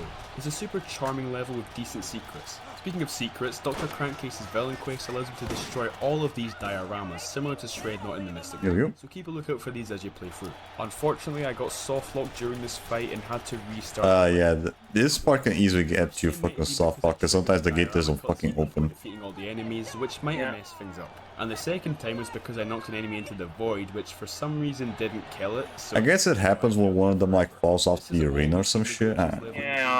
But still not a nice surprise to get soft locked twice in a row. But restarting made me notice that I'd missed the story scroll at the start of the level, so it was kind of a blessing in disguise. I finally got past the fight and found the secret crosscrow area where I somehow managed to die at the exact same time as crosscrow. Well, that's where I played hell yeah. Great. Hey, This time I actually managed to get to the end of the level, and can you believe it? We not only failed the enemy goal because we didn't refight Crosscrow, but we also missed a chest, meaning we need to play through for a fourth time. It's all seeming to go downhill for us, isn't it? Well, apparently not, because Future of Skylands went very well. Okay, don't look at the results of my first run. I know it looks bad, but you can't restart this level first try because of Wolfgang's quest. So I did the really confusing gate, which was right at the start. You need Wolfgang for a lot of shit. Which was right next to Wolfgang's quest anyway. And since I epically destroyed Wolfgang with no deaths on my first run, we only had to play about half of the level before leaving with 3 stars. See, I am awesome, it all went to plan, we are so back. Operation Careful, Scrub. is a straight line. As long as you're at you shouldn't be able to miss any collectibles because it's pretty hard to hide anything in this level. But we still couldn't beat it Nice. first. Not really a people person, nice. But we'll be back. I swear by it. Sky Highlands is next, and there is a lot of fighting in this one. Whether you're in a jet or a turret or just playing normally, it's quite action-packed. Speaking of turret sections, well, they're turret sections. Even though Trap Team has the best turret sections by far, they still aren't amazing. So I suggest doing Threat Packs Villa. You're alright, I guess. Upgrades all the turrets in the level, which makes it a lot more enjoyable. The only problem with this is that if you die and have to restart the level, you'll have to do his quest again for the turret upgrade. And heads up, you might have to restart the level once or twice or 5 times because it's not easy. In terms of the enemies, it's one of the hardest levels for sure, but funnily enough, Tycoon Crow was super easy. Well, I don't think there's much more to talk about, Ooh, so let's move on to the rare Rocky Roll gameplay. Golden Queen decided to turn I don't really see much from Rocky Roll. You know, Yeah. the I Skylander. have fist This bump level now. isn't very entertaining. I mean, if any level was to be bare, it should be the desert one, so I'll give them credit there. The bone jumping. Yeesh. And no amount of sand or Unless you use the fucking glitch, that guy can be very annoying not to fucking get hit by. weirdest secret in the game. After you beat the arena, if you don't interact with the Golden Cali and instead go up this fallen block, then you'll discover a secret area, and it's literally an empty room. Yeah, it counts as an area, but not even gold or anything. Very strange. After going back for the air gate, that's another level down. So now that we have Bone Chompy, we head back to Operation Control Rock and Steel to get the missing hat. And funnily enough, it turns out that I was a little bit too good at fighting on my first run, because apparently I did give the trolls enough time to spawn in before moving to the next area, meaning that I actually failed the enemy kill. This time I gave the poor trolls a chance to appear before destroying them and getting the enemy gold. After that quick detour, we carry on with Layers of Golden Queen. This level is full of sneakiness. You've got secret floor tile puzzles that reveal secret areas, secret The only time in the game where that shit happens. secret this, secret that. There's a lot of secrets. But I do think that works quite well with the Indiana Jones temple fight. Oh, knock it off. And the sneakiest thing of all is that you're so concentrated on the upcoming Golden Queen fight that you totally forget how difficult the enemies of this level are. Like, when I say these enemies are tough, I mean the hardest in the Yep, entire the game. fucking Just look bone at how long dragon. it took me to kill one enemy by itself. If it were up to me, the person who created the eyeball dragon would be doing jail time. But nothing could prepare me for the Golden Queen fight. Because even though it's my favourite boss in the entire series, I still really suck at it. I've said it before, but without Wallop, I Yeah, we know all shit yet. Fucking dude. He's definitely her biggest counter, so take It that becomes into bullet hell at some point. by my side, I still couldn't keep up with her bullet hell nonsense, and unfortunately I was murdered in cold blood. But don't worry about dying, because it's impossible to freestart this level in one go anyway. This is because there are 2 key gates in the level with a collectible behind both of them. One of the gates needs 1 key, and the other needs 2. Unless there's a way to like double jump over the gate, like a Swap Force character. The Winged Sapphire, then you'd just be stuck with a key floating above your head for the entire level.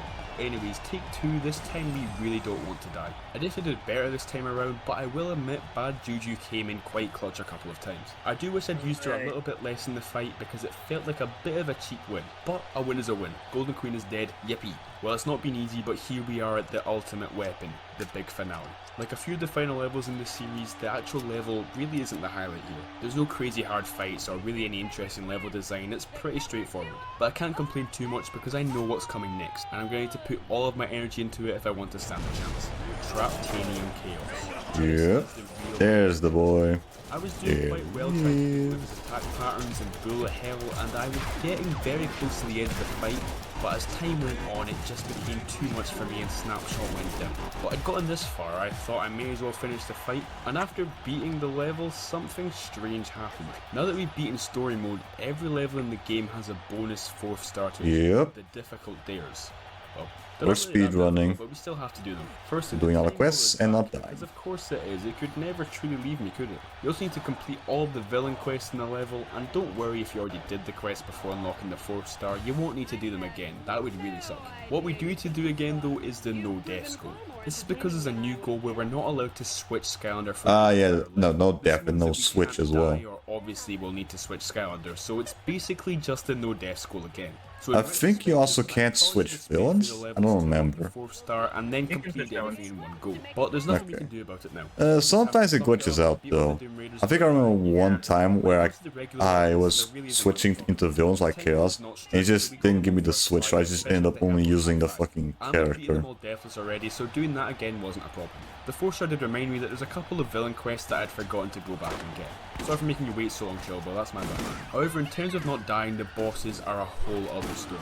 I felt a little bit weird about using villains in these fights, and I'm sure a lot of you did as well. So even though we can I'm using as much fucking insinuating guns as possible so I can make sure there's no lag during the last round. It was difficult. Very difficult. But a fun difficult. A difficult that I knew I could master, and after immense practice, did master. I beat Chompy Mage, Pepperjack, Wolfgang, and even Golden Queen Deathless and with no villains. Chaos though, oh my god, yep. It's awful. It is just that I saw I managed to do it with Wildfire, but it took a long time. How long I spent on this boss before eventually giving in and using Chaos to help me. Don't complain unless you wanted this video to come out in 2040. To be fair, I didn't use it for the entirety of the boss, only during a couple of tight spots. I am still proud of beating this boss without dying, even if I had some help. But the important thing is I've completed all of the levels with 4 stars and the fireworks are back, let's go. So now we head on to the 4 expansion pack levels, which do count towards your 100% save file. The good thing about these levels is that we already have the 4th star available, so we won't have to replay them an extra time. So the Midnight Museum is truly a bad level, no other way of putting it. The level manages to have absolutely no substance, but also be one of the longer levels in the game. There is not a single interesting thing to talk about here. They even miss with the level's design, everything is so dull. Not to even mention the pinball sections, which are supposed to be this level. Yep, those ones are super, especially this one. That one is super annoying to fucking do. The Nightshade fight is actually alright though, a lot better than I remember it being. There's not much more to say than that, so let's grab the 4 stars and get the hell out of here.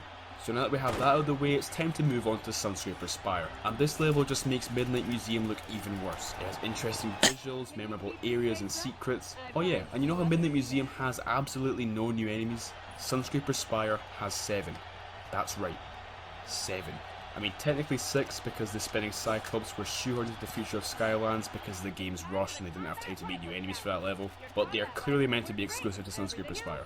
Also, yes, one of the new enemies is a chomp chest who fires a Gatling gun from his mouth, which is awesome and totally counts as a new enemy. Anyway, this level is cool and one of my personal favourites in the game.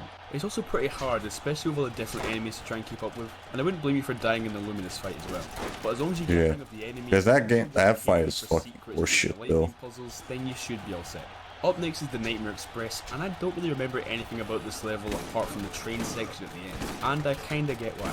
The level isn't bad. Nothing else happens. It's extremely okay. It brings back Noodles, which I always thought was cool, but for some reason they didn't make him a champion. First time playing for this level, I did terribly. I didn't die a single time, but I missed 3 different secret areas and 5 collectibles, including an elemental gate. And just like that, Nightmare Express has been crowned my worst performance in the entire challenge so far. But it turns out the Log Goblin's quest gives us a hat, and the Troll Thunder quest leads to not only a hat but also a chest, so I really didn't do as bad as it looks. Mirror of Mystery is a really cool level. If you've been keeping up, you know how much I love it. It's a cool level, it's just very undercooked. Yeah. But After this area, the level feels like a boring straight path similar to Operation Troll Rocket Steel. I still think the level's premise is funny and clever, but it's still a little bit underwhelming altogether. Nothing about the level is particularly difficult, but there are two secrets to be careful with. The first is the chompy fight, which you can block yourself off from if you move the blocks in the wrong way. And the second is the sneaky chest in the water gate, which took me ages to find. Like seriously, I got so desperate looking for this chest that I was picking up boulders with a giant in hopes of finding it.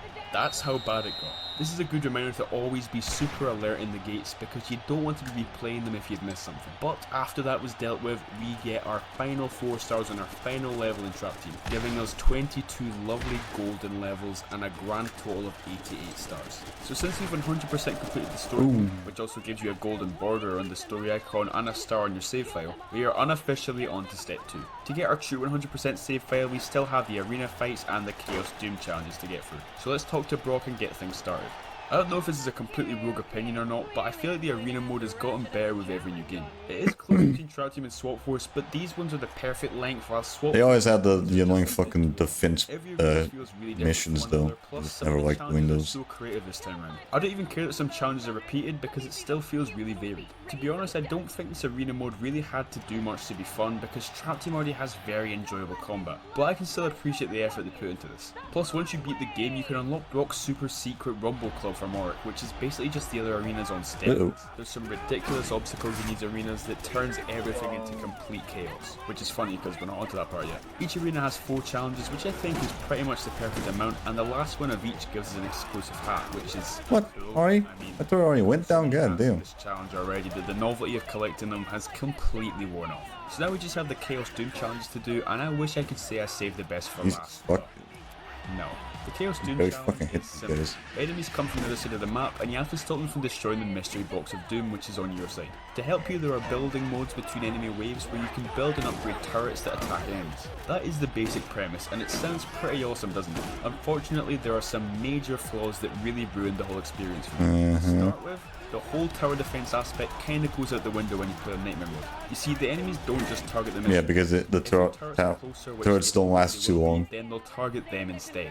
Heavy hitting enemies deal so much damage that they can practically destroy your turret in one hit, and there really isn't much you can do about it. Add on the fact that most turrets can unless you have a very busted ass character, forcing you to constantly switch Skylander. And when there are 4 more turrets to build at once, which are also constantly getting destroyed, it just becomes too much effort for what it's worth. I think this mode would have been so much more fun if enemies couldn't destroy your turrets and maybe there was a different system for upgrading them, but there's not much point thinking about that now. Also, the mystery box of doom is really not that scary. It just reveals a big enemy that chases you around, but they kill nearby enemies when it jumps out of the box, making them pretty helpful in most cases. Oh yeah, and after you defeat the big enemy, another mystery box of doom is sent in, so there really aren't any consequences to letting the enemies destroy it. Since there are no extra requirements like not dying or anything, you can only really lose these challenges if you run out of Skylanders. I don't think that's gonna happen. Or switch the game off from sheer boredom. Oh yeah, that's my next problem. Each level increases the number of waves until you're having to sink an hour of your day just to complete a single level. It really ruins what is a fun concept by dragging it out way too much. And a very solid amount of that time is spent listening to Chaos constantly yapping. It's nearly as bad as the Sparrows Adventure boss fights. The last thing I wanted to mention is that this is easily the most unpolished section of the game. Not just silly visual bugs. It can happen sometimes. Receive brain damage on the spot. Not too often, at least on my on my once again, you get a hat at the end, and once again, I don't really care anymore. So in conclusion, the 50 stars I earned from these challenges weren't all that enjoyable in the end. But you know what is enjoyable? Finally completing step 1 and getting the truly breathtaking 100% golden 3-star save file. Hell yeah. So you know how I said there isn't a step 2? I only see 2 there. Well, I lied for dramatic effect. Sue me. There are a few things that we can still do here, and first up is by far the wackiest, that being the infamous Skeleton Showdown. Remember? Yeah, the absolute mashing I had to do with Chaoses. No? Well, I have a really soft spot for these minigames. Definitely nothing to write home about, they are super basic, but they're still dumb fun and very charming. So all we have to do is win a medal against all 6 of the NPCs. Funnily enough, these medals are not earned by doing well during the actual minigames. You can actually do as terribly as you want. As long as you complete the skeleton solo in each game, then you'll get the medal. All you have to do is press buttons on your controller as fast as you can to fill up the music meter before the time runs out. And on expert mode, these solos are pretty much impossible without help. I had to get my brother to help me as we mashed all the buttons on my controller, praying that it wouldn't break from all the abuse it was getting. Even That's one way of fucking up the controller right there. different strategies I didn't need help. Yeah, I didn't need help either, but I had to do a lot of retries. Hoodsicle and Chaos's villain quests. The only reason these are in step 2 is because you can 100% the game without doing these quests. This is because they're the only 2 quests that aren't found in levels and in the hub world instead. Chaos's one is very disappointing. You'd think that they would do something interesting for his quest, but it's one of those just talk to an NPC ones and nothing else. Hoodsickle's one is at least interesting because after completing it you can buy hats from Patterson. Yeah, that's right. One more round. Probably because of how much money he made off me and Giants. Oh yeah, so this is what a disassembled hat box looks like. I don't like it. So that is our wanted poster fully completed. Man, they really like the golden borders in this game, don't they? Next up are a new addition to the series, being trinkets. Sure, they're just silly little... And they're only introduced in this game, never again. Little things are cool. Like Ruptor. You can get them from the Proto Master boxes and you can buy some from Orc, but a good handful of them can only be found in the secret areas of the Academy. This takes me back to the good old days of hunting for one more. Man, I should play this game again. It's been too long. Make sure you really do search every nook and cranny of the Scans Academy, because by the time you finish the game, it is a very big place with loads of rooms and secret areas. On the topic of the hub world, the legendary treasures are pretty cool in this game. When you find one in a level, there will be a specific place in the Academy where you can see the treasure you collected. This makes the place a whole lot livelier when you've collected them all. There are a lot of secret 2D sections to get through, which all give you a trinket at the end. One of them even requires you to be a mini to access it. Or at least they have some sort of purpose. Oh, kinda. I did it without using minis. You could just use the swap force double jump. 127 missing hats. Yes, out of the 244 hats in the game, we are missing practically half of them. Bear in mind, I've bought all the hats from Orc and Hatterson, got all the hats from the Elemental Gates and Villain Quests, all of the hats from increasing your Proto Master rank, and the hat from beating Nightmare Mode. So how on earth are we still missing so many? Well, I hate to tell you this, but you need to transfer all 127 of the hats from previous games. Ouch. Did you do that? The easiest way to do this would be to put our now fully completed swap force fucking damn it. has all the 127 hats that we need. So all I had to do was put a hat on a scander and then use that scander and trap team to transfer the hat. 127 times.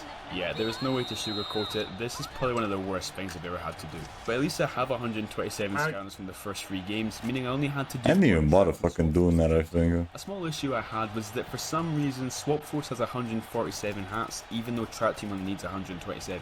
I guess this means some of the hats from the first 3 games are actually obtainable in Trap Team for whatever reason.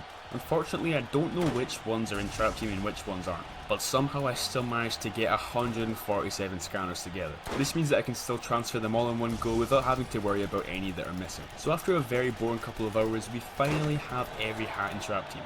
Wait, what? So, what is going on with this hat? I didn't recognize it, I didn't know the name of it, I didn't know how to get it, and I was very confused. I was in a bit of a pickle, and as always, I turned to Serbian Skylands in my greatest moments of need, and he told me that I needed Winterfest Lobstar. Well, every day is a school day because I learned that just like the seasonal variants in Swap Force, Winterfest Lobstar gives us an exclusive hat. That actually makes a lot of sense, but still, screw you Winterfest Lobstar. So after ordering a scander I had no intention of ever getting just for a single hat, I can safely say that I have done everything in Trap Team that there is to do. Wait, so and still nothing. So, in a crazy turn of events, Serbian Skylands was wrong. Remember this day, people. Remember this day. So if that's not how we get this Christmas-themed hat, then how on earth do we get it? It's the Santa hat. Found in Sparrow's Adventure, Giants, and even Swap Force. In my defense, they completely changed how this hat looks in Trap Team, so I had no idea it was one of the ones from the previous games. But after all that shenanigans, I transferred it over and finally collected the last hat in the game. So in Crypt Crusher fashion, Which one was the hat that the Winterfest gives you then? I was forced to buy coloured plastic that I didn't end up needing anyway. But we have without a fraction of a doubt completed everything inside of Trap Team that there is to complete. Of course, all that's left to do is step 3, so let's not waste any more time. Finally, we have step 3, and as always, most of these trophies are awarded to you just for doing 100% completion, but each main story level has a bonus trophy for doing something silly just like Giants. I had no problem with any of these, in fact I did most of them without even knowing it, but there is one trophy that caused me excruciating pain. Yeah, this one. I fucking hated doing that one. Which we can earn by destroying one because like, the ball is constantly fucking broke for no goddamn reason. Oh, right, yeah. I mean, I did it first try when I first did it. Yeah, for some reason that took me a few tries. I had to use the first guy. And I love this one because I went out of my way to do it just in case there was some sort of reward, and Well, there was. Similarly, you get a trophy for destroying every shield panel during the jet sequence before you fight Wolfgang. Only difference is I actually never thought about doing this until I saw that I had to.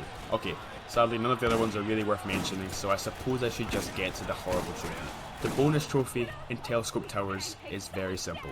In this little area here, there were 12 golden balls. Simply roll them all off this slope here and you get... Sometimes the fucking balls just randomly fucking which break. means playing through half of the level I'd already played countless times just to reach this area again 4 times. The first time I tried to move the balls by hitting them, which destroyed them instantly.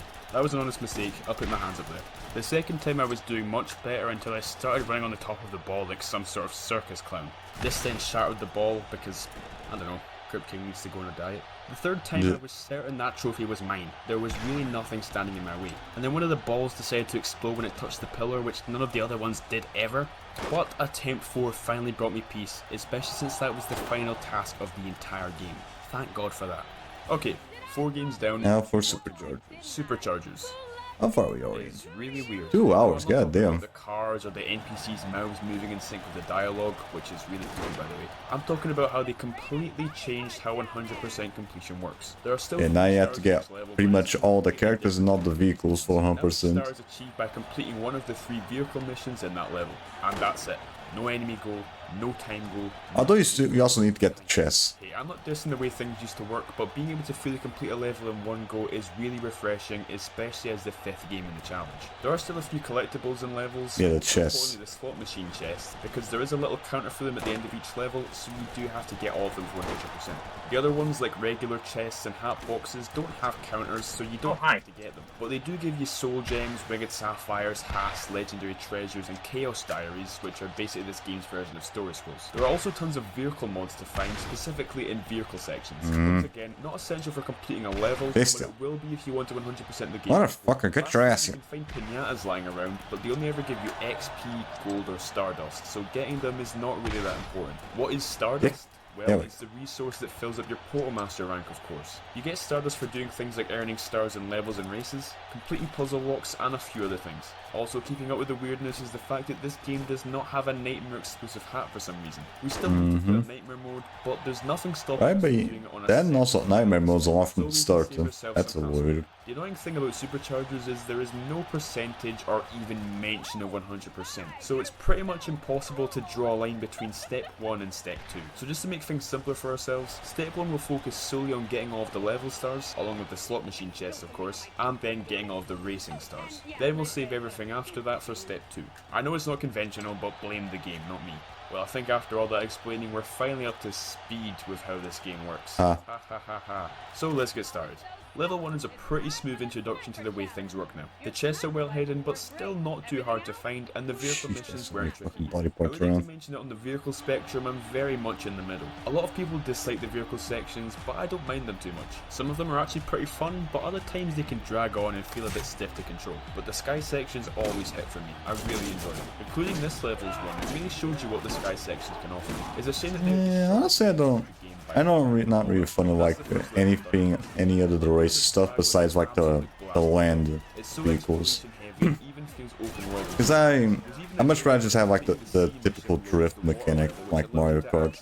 You don't really get that with the water and air stuff. And I think that's really sick. About midway through this level, we encounter our first elemental gate. I know that a lot of you are probably thinking, what? And yes, it's a much forgotten aspect of the game, maybe because they were added post-launch, who knows. Anyways, these gates are definitely taking us into Step 2 territory, so I won't talk about them. Wait, what was that, a post-launch? Hold on. Is that I reckon first elemental gate.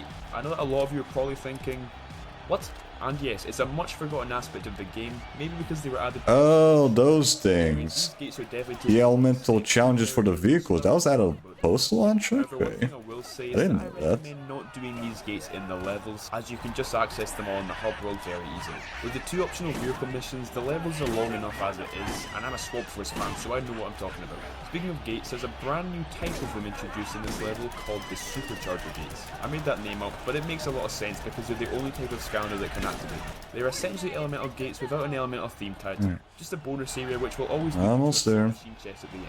A little bit of supercharging later and we finish the level. And I missed a chest, god damn it. Luckily, this game is particularly generous with its collectibles because you can actually see how many chests you're missing from each chapter in a level. This means you'll always have a rough idea of where the missing collectible is, and you're never having to replay too much of the level to get it. Plus, we're keeping the not having to beat the whole level if you miss a collectible feature, which makes it even better. I won't lie, this could be the most stress-free game to 100% complete I've ever played. Heading into Cloud Kingdom, the fogginess of the level can make some secrets unless you have like a lot of cash to buy all the characters. Through each area. The mods, which are these little toolboxes, Unless you have all the characters and shit. As I said before, they are only obtainable in vehicle sections, meaning if you miss Because there's the supercharger challenges to do as well. Yeah. Unless it's incredibly close behind you.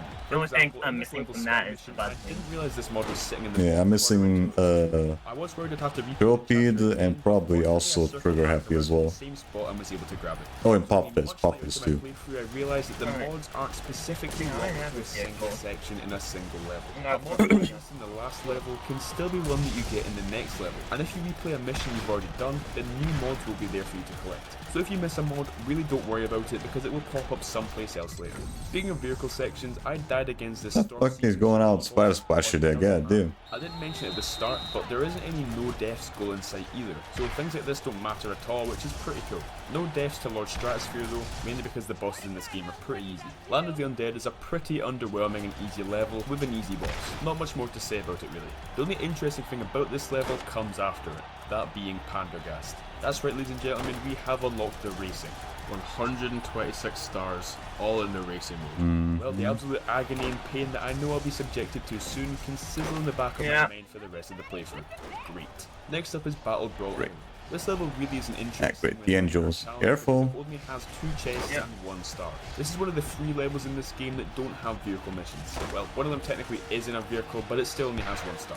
And because there's only one small area with collectibles, and the rest of the level is pointless fighting, there's not too much to talk about here. However, just like Land of the Undead, after completing the level, we're introduced to something quite important, and that is the shop. Essentially anything that you can find in a hat box or a treasure chest, you can find in the shop. But the main thing you'll be getting here are hats, mainly because of the sheer number. And if you want to have everything, you can get pretty much all the hats from the series. Even the UFO hat. Have a lot of DOS, there's no limit to how many things you can buy, so go wild. Wait, is that the insanely rare UFO hat? Yep, there we go. A ridiculously expensive piece of cardboard to unlock, being sold in this shop for 320 gold. Billpunk Library is pretty cool. Obviously with most of the level being two-dimensional, the secret areas aren't exactly hard. Who has 2 thumbs and then wastes money getting a piece of cardboard? This guy. I also did not remember it doesn't books you could go into count to it if you wear it and I'll admit the vehicle sections in this level are not putting it into but we still got it through it doesn't with count a like couple that. more mods I under our belt don't think. I still don't care, because I don't want that stupid fucking hat. The best graphics in this series. I'm sorry, but if you think it's any of the other games, then you're actually delusional. Alright, last wave. But I think that's because it's a genuinely fun level to explore. Please don't lag.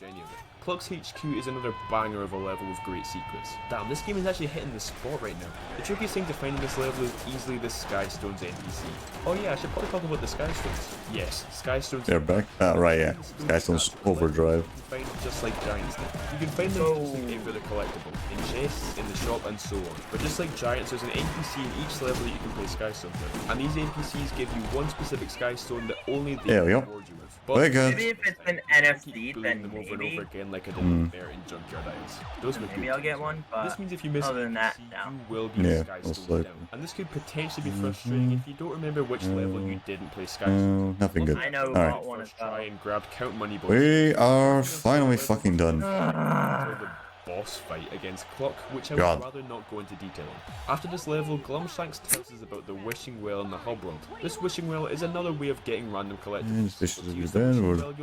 Working Jalcruin, especially those and rare one plus 1 badassness and Jalcruin's trophy. Nice. So it is a big help in getting what you need for 100%. Monstrous Isles was easy. Since One more left to do. About to fit into the intro segment of this game, I think now is a good time to talk more about the collectibles and how weird they are. They are completely random. There are several secret spots and levels where you can run.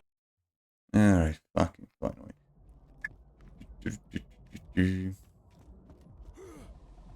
We're gonna leave that one for next time. Yep. And then we should be thankfully finally done with this shit. Yeah. God. At least it didn't take as long as the other one. So it was like less than 30 minutes. But yeah, that took fucking forever. Yeah, I'm probably not even gonna bother doing anything else right after this. Yep.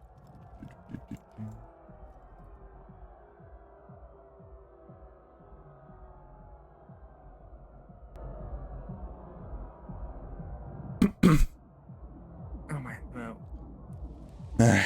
So yeah, we only have one more left to do. Okay, we're finally done with this shit. Thank God. We're probably gonna be able to do this on Saturday, most likely. Yeah. We'll see if nothing gets in the way, I guess. Thankfully, we didn't run into any lag, so at least there's that. So yeah, that's gonna be it for today.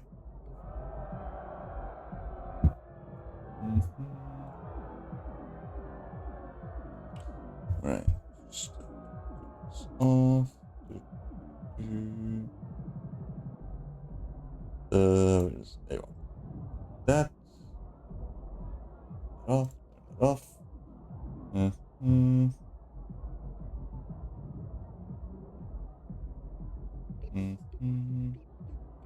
we go.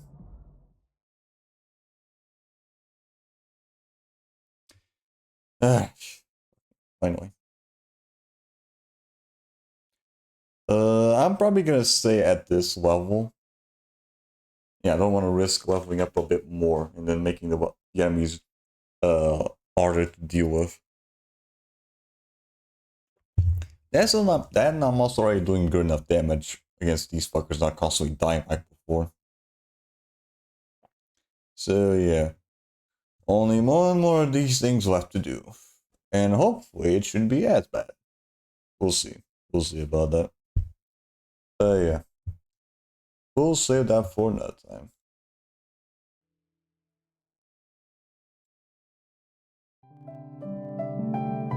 Here we go.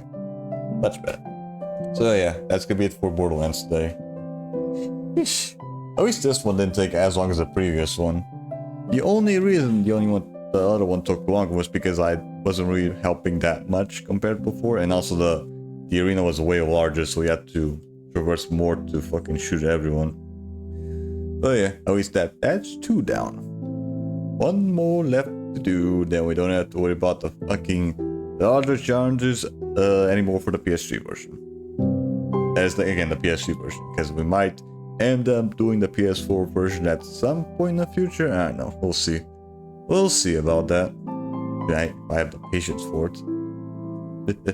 But yeah, we'll save that for another time though. Next stream though shall be tomorrow, where we are gonna be continuing on where we left off with more Need for Speed Rivals. Right. Last we left off, we did a couple more stuff with the racers, like going up to rank 53, I think. Yeah, the early 50s. So we should be almost done with the Speedways and finally get the fucking platinum trophy. But we're gonna have to save that for another time, because for tomorrow we're gonna be doing more SP farming with the cops. See if we can get another batch of 3 cars done. Yeah, we're still in the middle of doing the fucking farm for the level 4 ones. I think there's only like 3 more batches left, I think. Yeah, so once we're done with the level 4 ones, the other cars aren't probably gonna take as long to level up, most likely, just because there aren't as many expensive as shit upgrades to fucking get. So yeah. Again, next stream shall be tomorrow at 9:30 PM GMT1, where we are going to be tuning on where we left off with more Need for Speed Rivals. If you would like to be notified when I go live or any other shenanigans I've marked stream schedules or video uploads, you can go by Discord where you'll be notified as such. If you also want to keep track of your previous streams as past, you can also go to my YouTube channel as well. Now with all that said and done, who I'm gonna be doing today? Now, let's use on right now, shall we?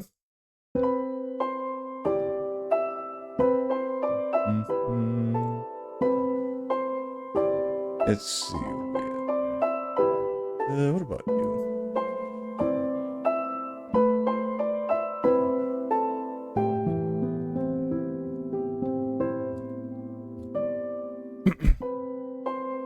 Here we go. So yeah, for this stream, we are doing Ryomi Crimson. Right now they're going through a Pokemon Real Idea system. It's probably a ROM hack of Pokemon or some shit, most likely. So yeah, you guys have fun with Ryomi. Have a nice day. And as always, everyone, bye. Bye-bye. See ya. Everyone, bye. Bye-bye. See ya.